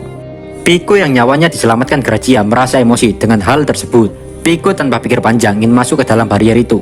Tapi Dino mencegahnya, karena jika Pico masuk, sama saja Pico bunuh diri. Di situ, Dino hanya bisa menyalahkan dirinya sendiri yang lengah hingga membuat Gracia dan Gaia terkena imbasnya. Dengan menangis sejati-jatinya, Pico memohon ke Dino untuk segera menyelamatkan Gracia dan Gaia. Di dalam kebimbangan yang menguasai dirinya, Dino pun bertekad akan mempertaruhkan nyawanya. Dino berkata kepada Pico, "Dengar, aku akan memberimu kekuatanku. Jadi gunakan itu untuk menahan barrier ini. Jika kita tidak cepat, maka Gracia tidak akan bertahan lama di dalam barrier ini. Aku akan pergi dan menyelamatkan Gracia." Sontak saja Pico merasa khawatir, tapi Dino meyakinkan Pico jika dia pasti baik-baik saja di dalam sana. Jadi Pak, di dalam barrier itu ada seperti black hole. Black hole itu terjadi karena serangan gabungan Diablo dan yang lainnya. Black hole di dalam barrier itu bagaikan gabungan berbagai energi yang dapat melenyapkan apapun. Di dalam barrier itu, Gracia cuma bisa pasrah menerima nasibnya. Tapi tiba-tiba muncul Gaia berusaha terbang dan menahan Gracia agar tidak tersedot ke dalam black hole itu. Nggak lama setelah itu, Gaia kehabisan energinya. Gaia pun juga menyerah dan pasrah. Saat melihat hal itu, Gracia memeluk Gaia. Di tengah keadaan genting itu, muncul Dino yang berusaha menyelamatkan mereka. Meskipun hal itu nggak mungkin, Dino tetap melakukannya. Andaikan Dino dapat bergerak secepat cahaya, tetap saja nggak mungkin Dino bisa meraih tangan Gracia. Saat Dino tidak bisa menangkap tangan Gracia, keputusasaan mulai melanda jiwa Dino. Tapi tiba-tiba, core di dalam saku Dino yang diberikan Zekion seketika bersinar. Core itu berubah menjadi sebuah klon Rimuru. Dalam sekejap, Rimuru pun langsung menangkap tangan Gracia. Grazia bingung saat melihat hal itu. Rimuru pun memperkenalkan dirinya kepada Grazia. Dan akhirnya Grazia dan Gaia berhasil diselamatkan. Saat akan keluar dari barrier itu, Rimuru keceplosan berkata begini, Pak. Jika kita memiliki core naga milik Zero, ada kemungkinan kau bisa menjadi lebih kuat, Gaia. Setelah mendengar ucapan Rimuru itu, entah apa yang dipikirkan Gaia, Gaia melepaskan diri dari pelukan Grazia. Gaia terus terbang menuju black hole, di mana tempat core Zero akan dihancurkan. Rimuru mencoba meraih Gaia, tapi semuanya sudah terlambat. Dan kemudian, setelah terkena energi kepadatan tinggi, Gaia pun musnah. Di situ Rimuru sangat depresi. Bagi Rimuru, dia sama saja seperti pembunuh yang telah membimbing Gaia untuk bunuh diri. Rimuru tidak bisa memaafkan dirinya. Namun saat semuanya selesai, muncul cahaya yang begitu bersinar. Dari sinar cahaya itu, muncul sebuah naga biru, dan dia adalah Gaia. Jadi gini, Pak, saat Zero musnah, Dragon Core milik Zero beresonansi dengan jiwa Gaia. Core itu pun langsung bergabung dengan tubuh Gaia, sehingga membuat Gaia menjadi True Dragon. Meskipun Gaia kini memiliki bentuk yang sedikit besar, tapi Gaia masih sama, belum bisa berbicara dengan lancar. Dengan bahagia, Rimuru berkata, "Kerja bagus, Gaia. Baiklah, aku sudah memutuskan. Mulai hari ini dan seterusnya, kau adalah Gaia, naga kaisar bumi, dan aku memberimu nama Vel Gaia." Saat memberikan nama, dalam sekejap, Rimuru kehilangan mana yang sangat banyak, sehingga membuat dirinya sulit untuk mempertahankan wujud klonnya. Setelah memberikan nama pada True Dragon, Rimuru pun dalam sekejap langsung tertidur.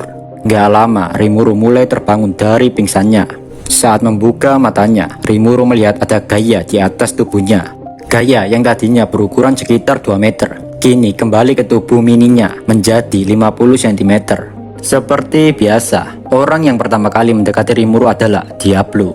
Diablo dan yang lain kemudian menceritakan apa yang telah terjadi ketika Rimuru tidak sadarkan diri.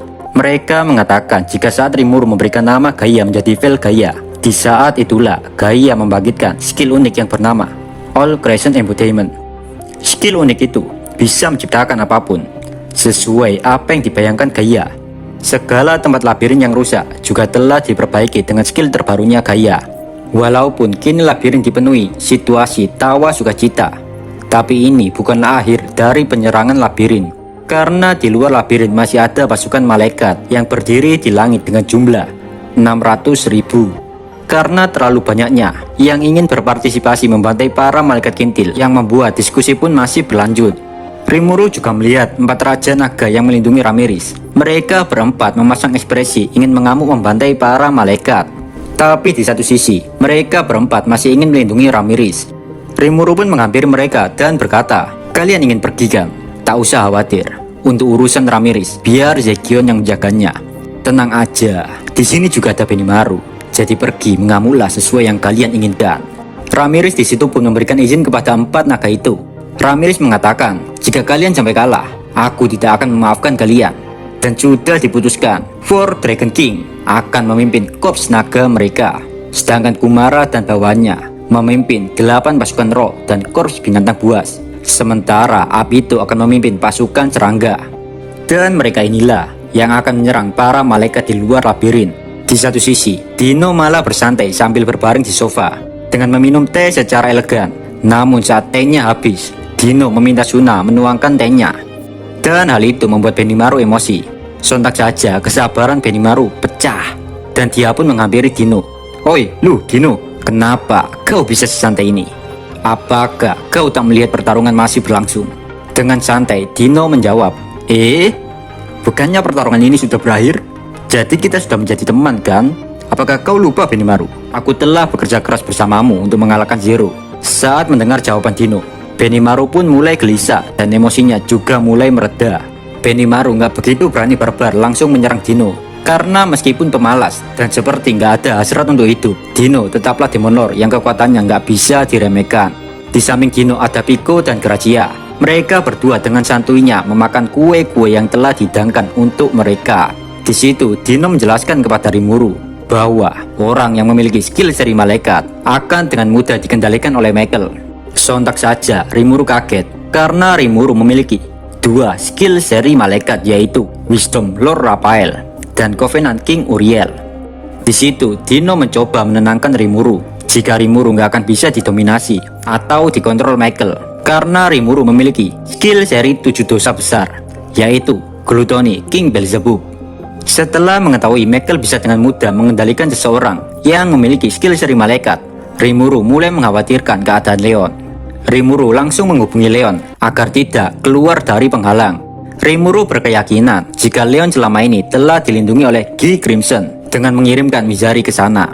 Menurut Ciel Sensei, ada kemungkinan besar jika Velzat, Velgrin, dan Chloe memiliki skill seri malaikat. Tapi Rimuru nggak ambil pusing. Rimuru memutuskan untuk menyerahkan masalah itu pada Veldora dan Guy. Kini Rimuru ingin fokus dulu mikirin gimana caranya mengalahkan Velda. Di lain cerita, Velgrin kini saling berhadapan-hadapan dengan Velzat Oni-chan. Velgrin merasakan hal yang aneh pada diri Velzat. Velgrin bertanya, "Kenapa kau begitu yakin jika Velda adalah Velda Nava?" "Jawab aku, Oni-chan." Tapi di situ Velzat sama sekali tidak menjawab pertanyaan Velgrin. Dibandingkan dengan Velgrin, Velzat memiliki energi yang lebih besar. Walaupun begitu, Velgrin sudah nggak peduli lagi. Velgrin sudah nggak memiliki ide lain untuk menyadarkan Velzat selain bertarung. Tanpa aba-aba, Velgrin langsung menyerang Velzat dengan Burning Breath secara beruntun. Namun Velzat dengan mudah menahan serangan Velgrin dengan barrier es miliknya. Arena di situ pun dipenuhi uap karena benturan serangan itu. Ya bayangkan aja pak, es ketemu api, ya jadi uap.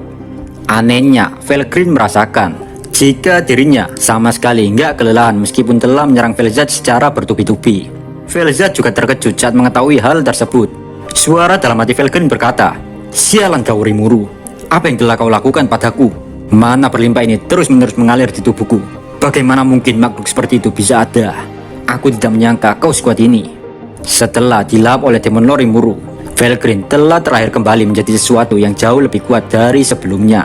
Bagi Velgrin, dia tidak memiliki dendam pada siapapun. Tapi semenjak kemunculan Velda, Velgrin sangat emosi. Velgrin gak bisa memaafkan seseorang yang telah memakai nama Velda seenak jidatnya. Dan yang lebih parahnya lagi, Velda Kang Tipu ini telah mengendalikan Velzat. Dua hal itulah yang membuat Velgrin sangat membenci Velda Kang Tipu. Velgrin pun mulai mengambil kuda-kuda untuk menyerang Velzat lagi. Aku akan segera mengakhiri penderitaanmu, Oni-chan. Velzat pun menjawab, "Kau terlalu percaya diri, Velgrin. Aku juga berpikir sudah saatnya kita menyelesaikan permainan bodoh ini." Dan kemudian kedua Kimchil Dragon itu melanjutkan pertarungan mereka lagi. Di satu sisi, pertarungan Guy dan Chloe masih terus berlanjut dengan adegan saling tusuk-menusuk dengan pedang mereka. Tak ada satupun dari mereka yang serius. Sambil bertarung dengan Chloe, Guy melihat pertarungan dua Kimchil Dragon itu. Guy merasa dia pengen join juga di pertarungan dua Kimchil Dragon itu. Tanpa disadari, datanglah Jenglot melayang di angkasa. Dia adalah Lucia. Dalam sekejap, Guy menyadari adanya bahaya yang berasal dari Lucia. Tapi saat Guy menyadari hal tersebut, semuanya sudah terlambat.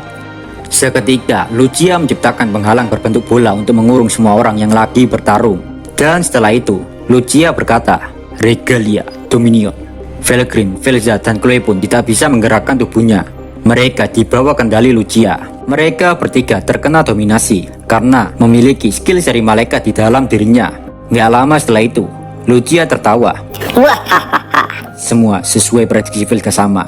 Dengan ini, aku akan mengambil alih tubuh Chloe. Lucia sangat gembira karena Velgrin masuk ke dalam perangkap Velda dengan mudah. Hal ini sudah diprediksi Velda jika Velzat akan berguna untuk memancing kehadiran Velgrin.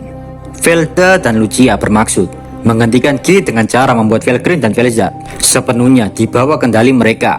Bagi mereka berdua, betapapun kuatnya Guy, dia nggak akan bisa menang saat menghadapi dua Kimchil Dragon sekaligus. Di satu sisi juga, kini Velgrin dan Velzat telah kembali ke bentuk manusianya. Di situ, Lucia membuka mulutnya dan berkata, "Kalian semua, aku ingatkan sekali lagi, aku adalah Lucia, wanita tangan kanan Lord Velda."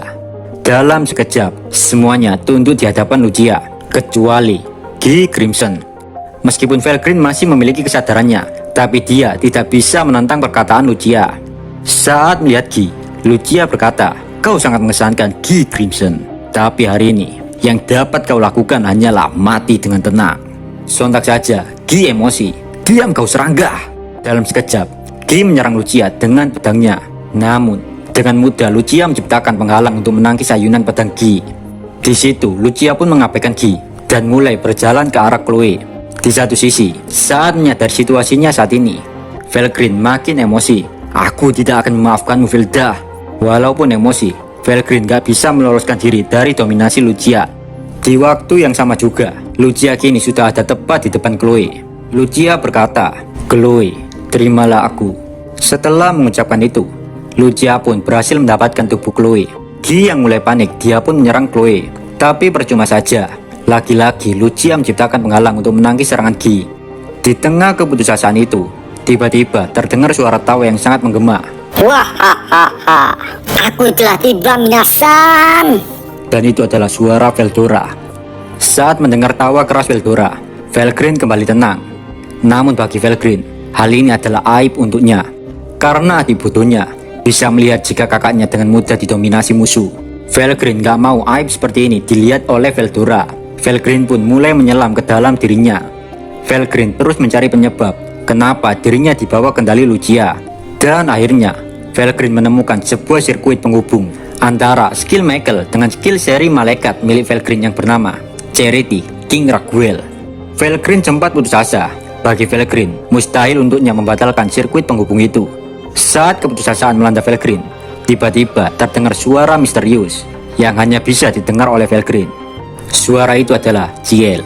Suara itu berkata, "Saya bisa memberikan lebih banyak kekuatan yang Anda inginkan." Felgrin pun menjawab, "Kau akan memberikanku lebih banyak kekuatan, ha? Apakah kau bisa membebaskanku dari situasi ini?" Suara itu pun menjawab, "Mungkin, tapi saya bisa menjamin hal itu." Tanpa pikir panjang, Felgrin pun menerima tawaran dari suara misterius tersebut. Felgrin tidak peduli siapa suara itu. Bagi Felgrin, kini yang terpenting adalah dia nggak mau terlihat bodoh di depan Veldora. Setelah itu, suara aneh itu mengumumkan telah dikonfirmasi nama individu Felgrin, si janda kembang yang memiliki skill ultimate Charity King Raguel, kini telah berevolusi menjadi skill ultimate Flame God juga. Dalam sekejap, Felgrin merasakan jika dia telah bisa menggerakkan tubuhnya dengan bebas. Bahkan banyak energi mulai mengalir di tubuhnya. Hal ini tentu saja membuat Felgrin bingung dan heran. Siapa sebenarnya yang telah membantunya untuk berevolusi? Karena nggak sembarangan orang bisa mengevolusikan True Dragon. Suara dalam hati Felgrin berkata, "Mungkinkah lendir itu? Kenapa lendir itu bisa melakukan hal yang hanya bisa dilakukan Veldanava? Rimuru, siapa kau sebenarnya?" Felgrin mulai ketakutan. Bagi Felgrin, di balik lucunya dan keimutan Rimuru, ada kekuatan yang sangat mengerikan. Saat memikirkan lebih dalam tentang Rimuru, semakin besar pula ketakutan Felgrin. Namun bagi Felgrin, ini bukan saatnya melamun. Karena yang lebih penting dari itu semua adalah memberikan pelajaran pada musuhnya. Felgrin yang tadinya ketakutan karena Rimuru, kini menjadi lebih tenang saat dia menatap Lucia. Bahkan Felgrin menganggap Lucia kini hanyalah seseorang yang lebih lemah dari dirinya. Hal itu dikarenakan setelah dievolusikan Ciel, kemampuan Felgrin meningkat dengan pesat. Di satu sisi, Veldora masih tertawa gembira. Wahahaha, Takdir telah membawaku untuk datang ke sini. Meskipun aku tidak tahu apa yang telah terjadi, tapi sudah kuputuskan aku akan menyelamatkan kakak perempuanku. Veldora merasa lega dan gembira, seperti nggak ada beban hidup.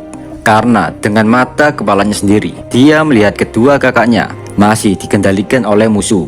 Yang otomatis, Veldora nggak akan dipukul oleh kakak-kakaknya yang psikopat itu, Pak. Dalam benak Veldora, dia sudah merencanakan hal yang sudah dinantikan sepanjang hidupnya, yaitu Veldora akan menyelamatkan kakak-kakaknya, dan nanti kakaknya akan berterima kasih serta meminta maaf, bahkan berjanji untuk tidak menindas Veldora lagi.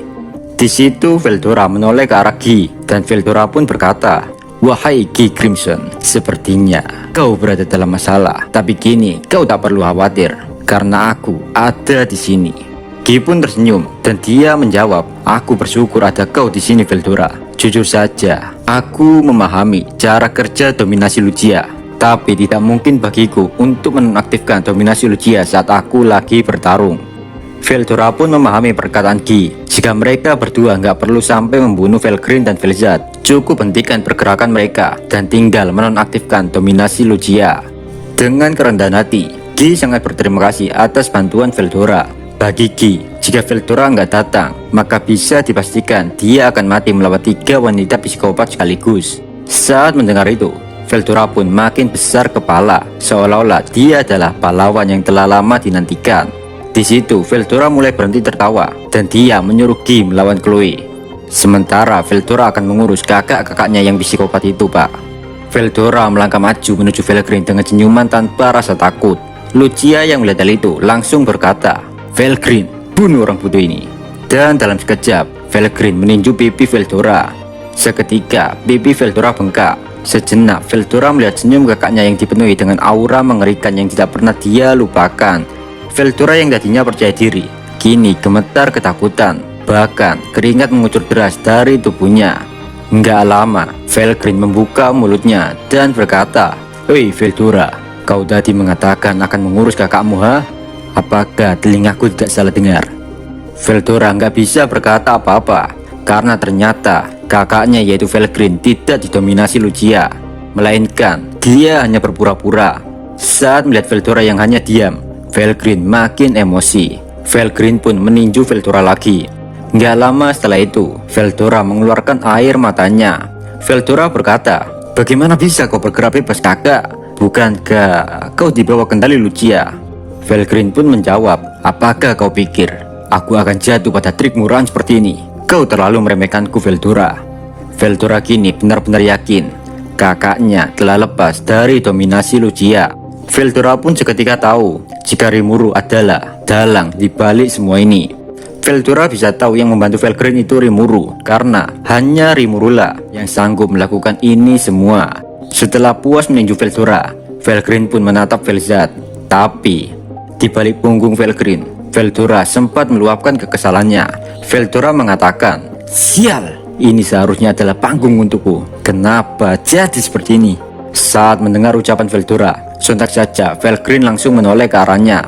"Kau terlalu banyak mengeluh, adik bodohku.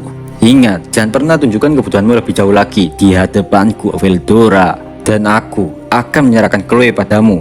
Bukankah dia adalah teman penting Rimuru, kan? Oleh karena itu, kau lebih baik tidak kalah saat melawannya.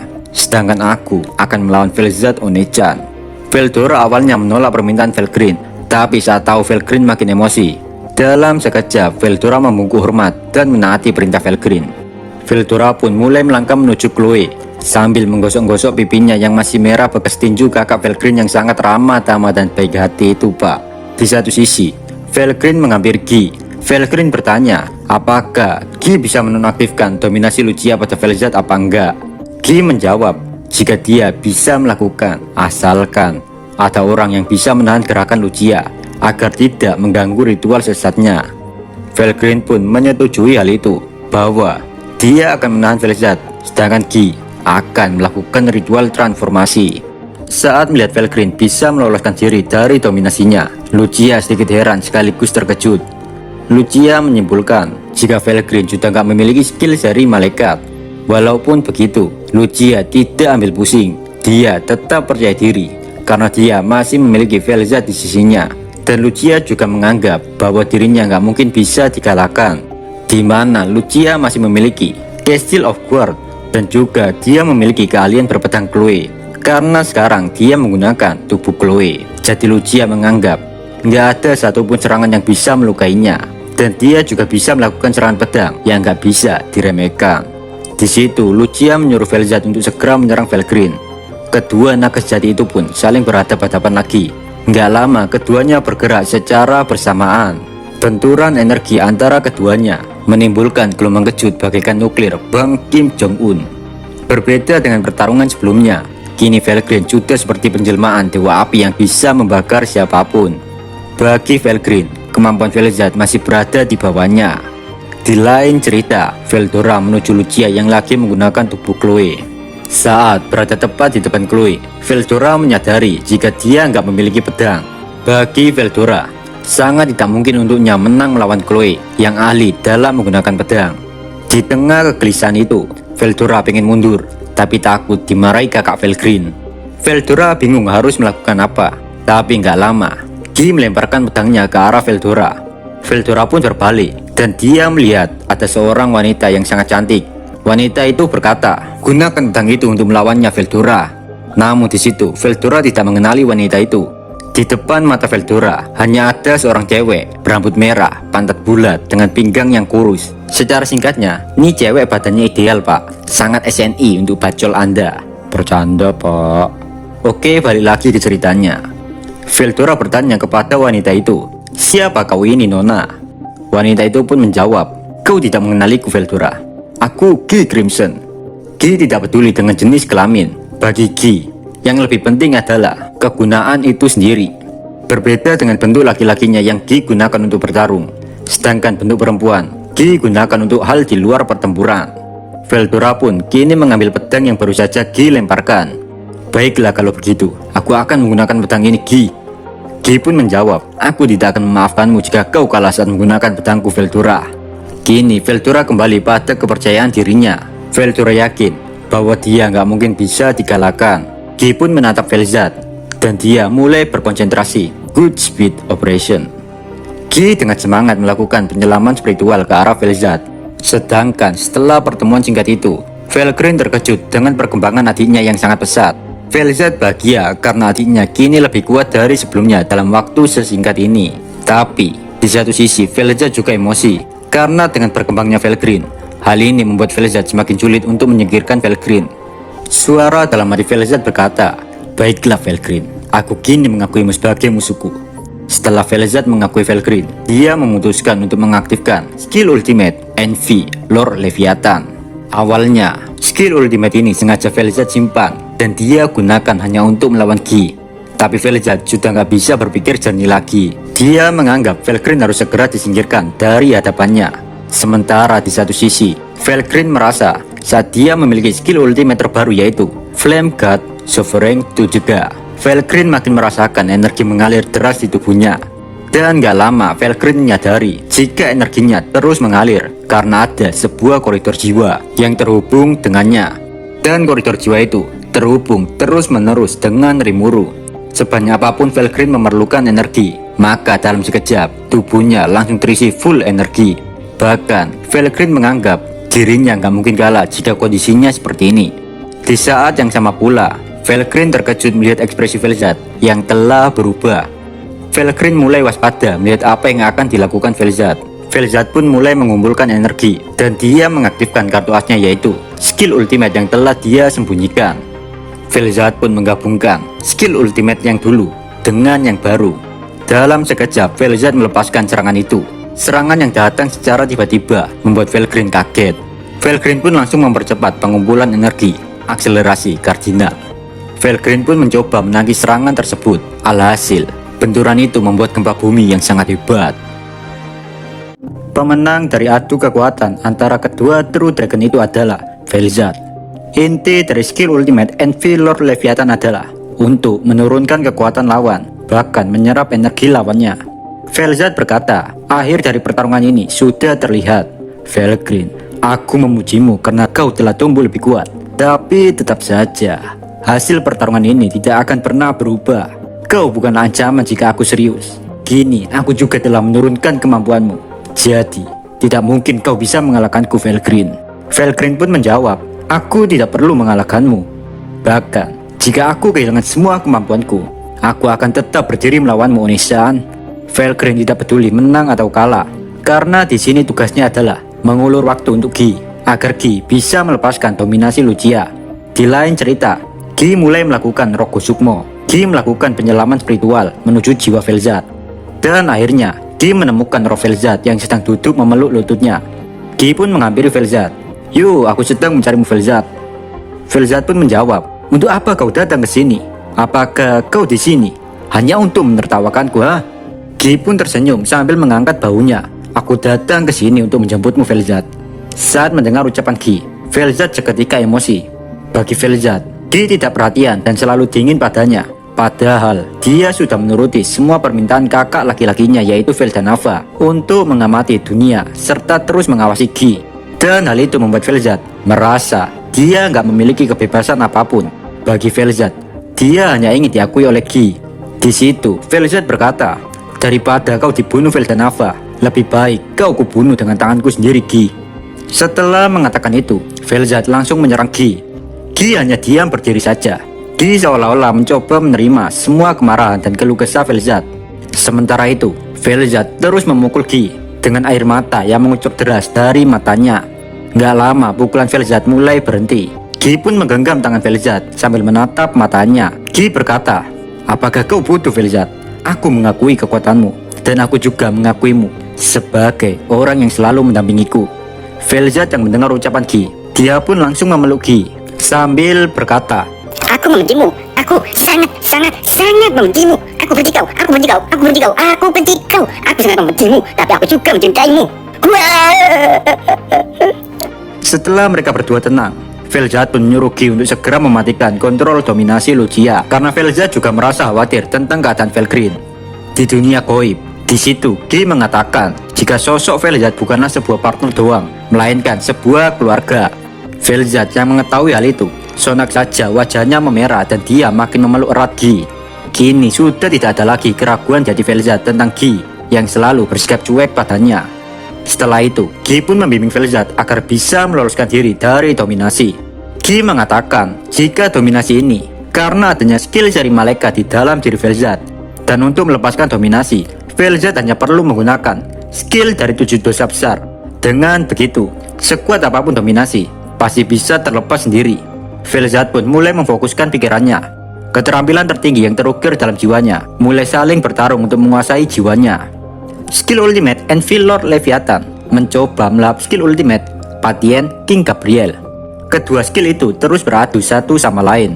Patien King Gabriel mencoba menentang dan melindungi kunci kontrol dominasi dengan kekuatan pertahanan yang sangat kuat.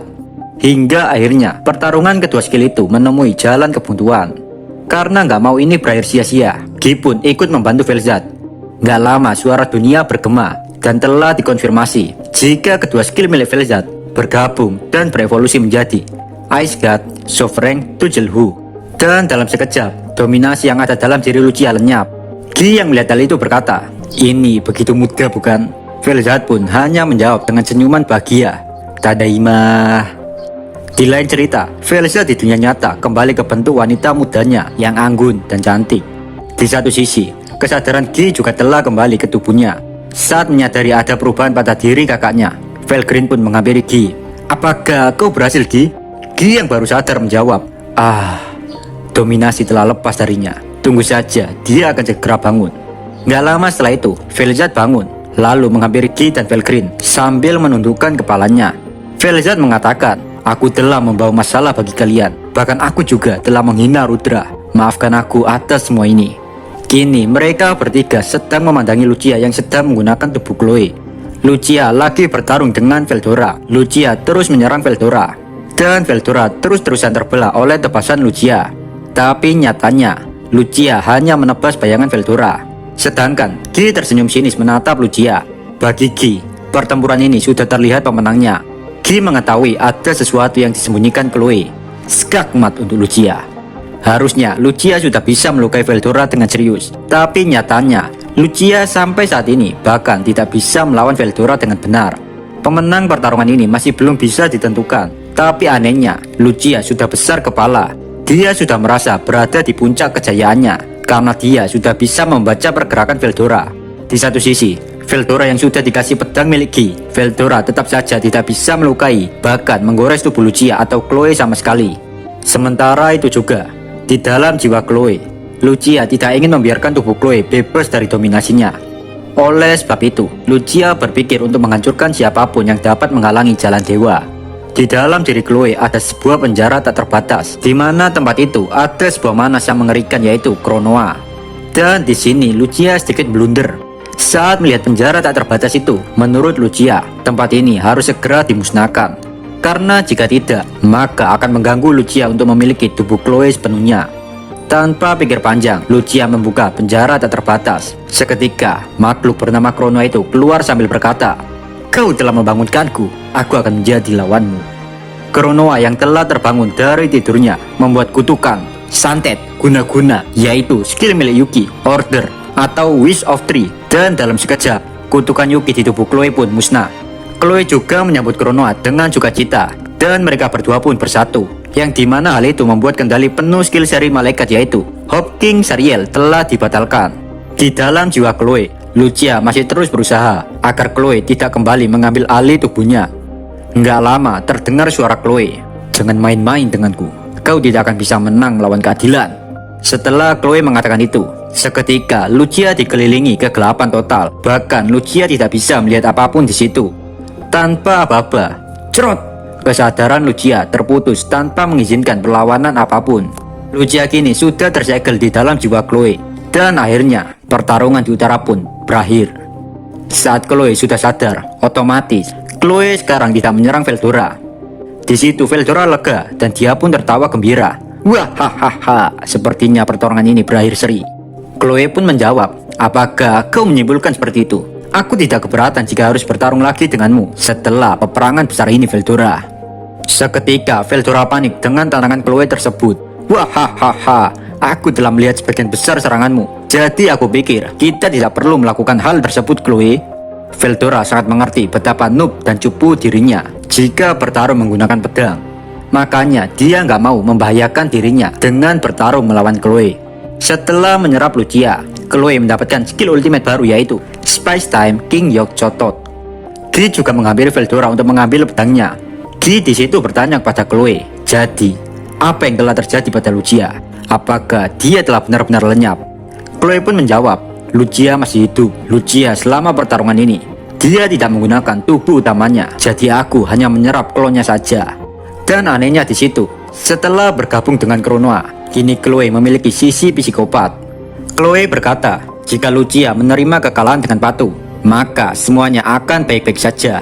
Tetapi jika tidak, maka dia akan tahu arti dari keputusasaan.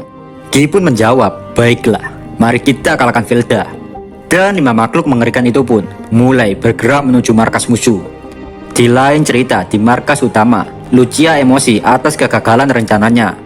Pikiran Lucia sangat berantakan dan dia hampir gila. Bagi Lucia, hal ini nggak logis saja, Pak. Di mana seorang manusia bisa mengalahkan seorang mana sepertinya.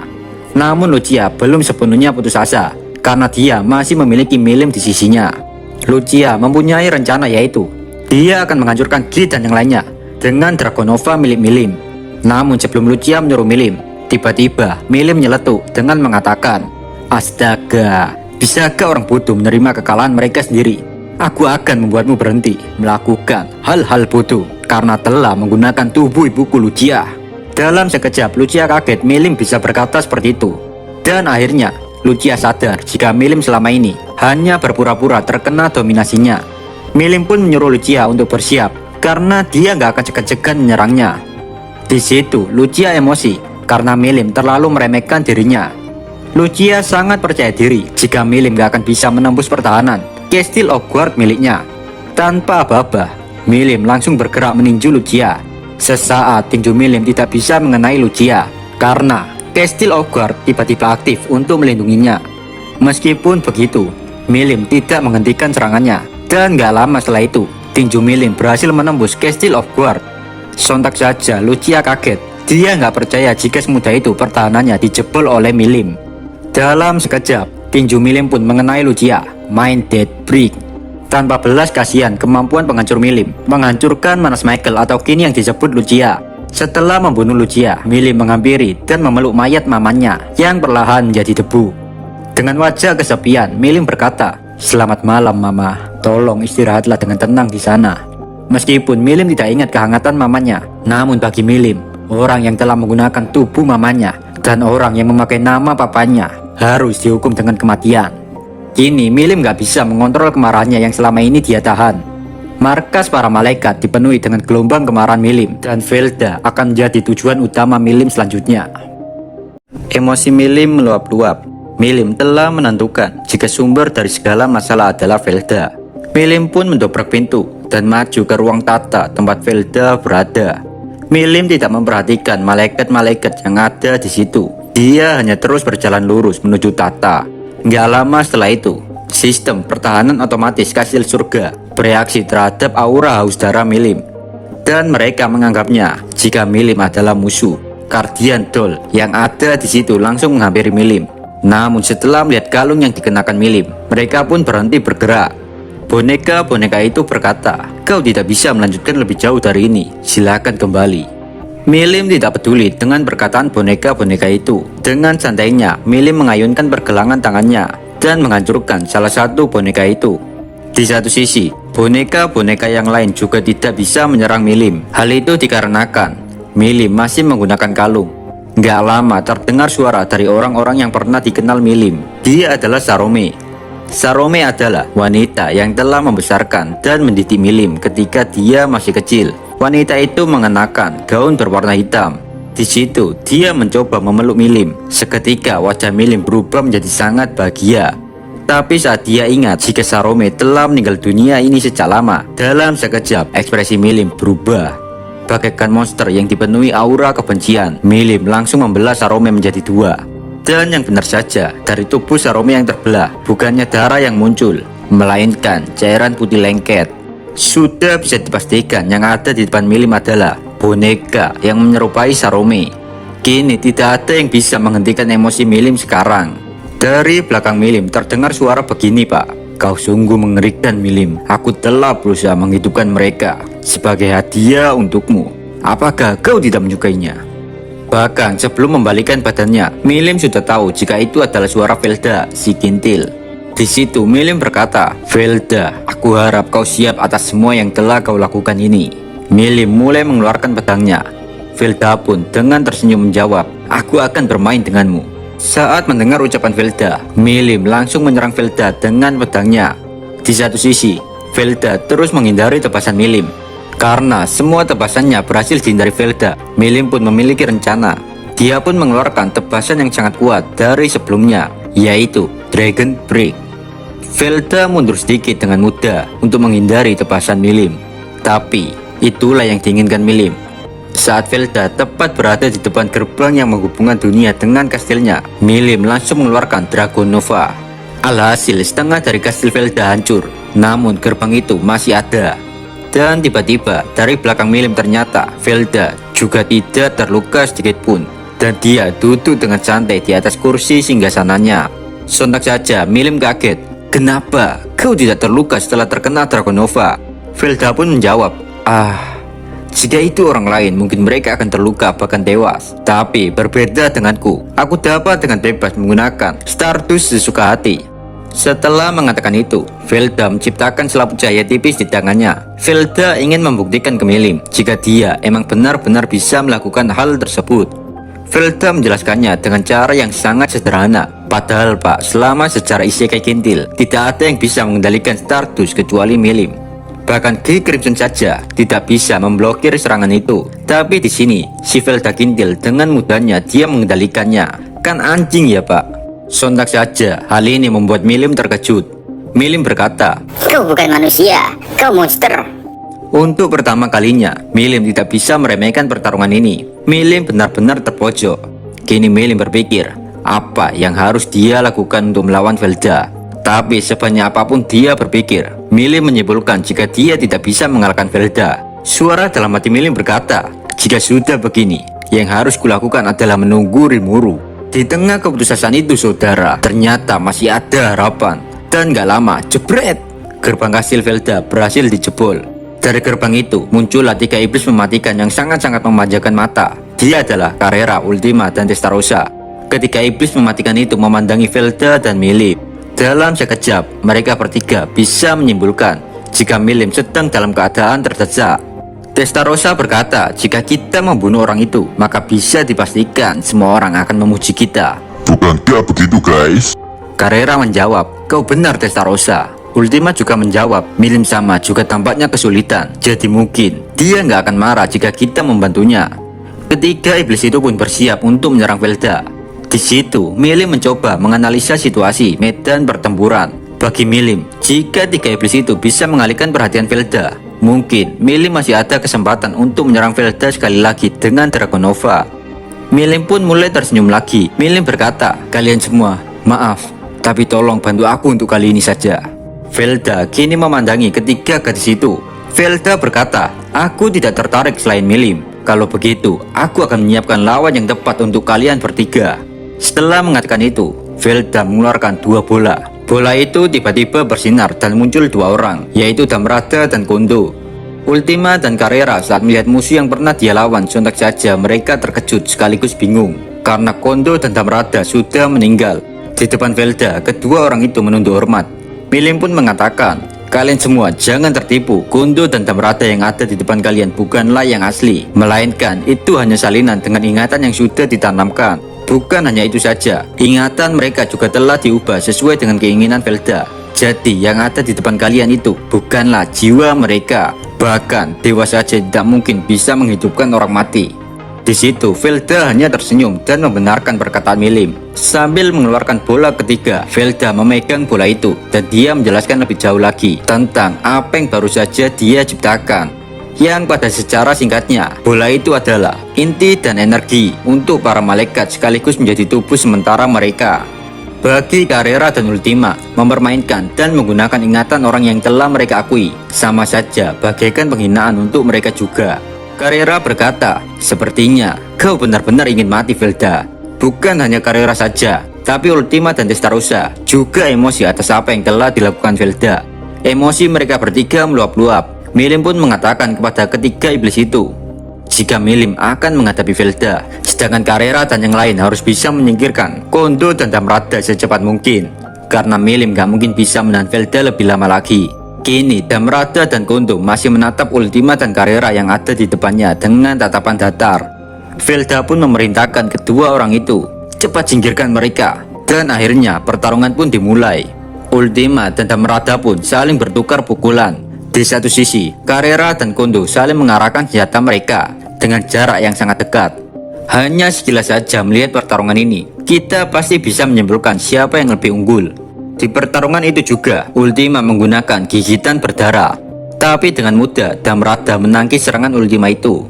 Di saat melihat ada celah, Damrada langsung mengumpulkan energi dalam jumlah yang sangat besar pada kepalan tangannya.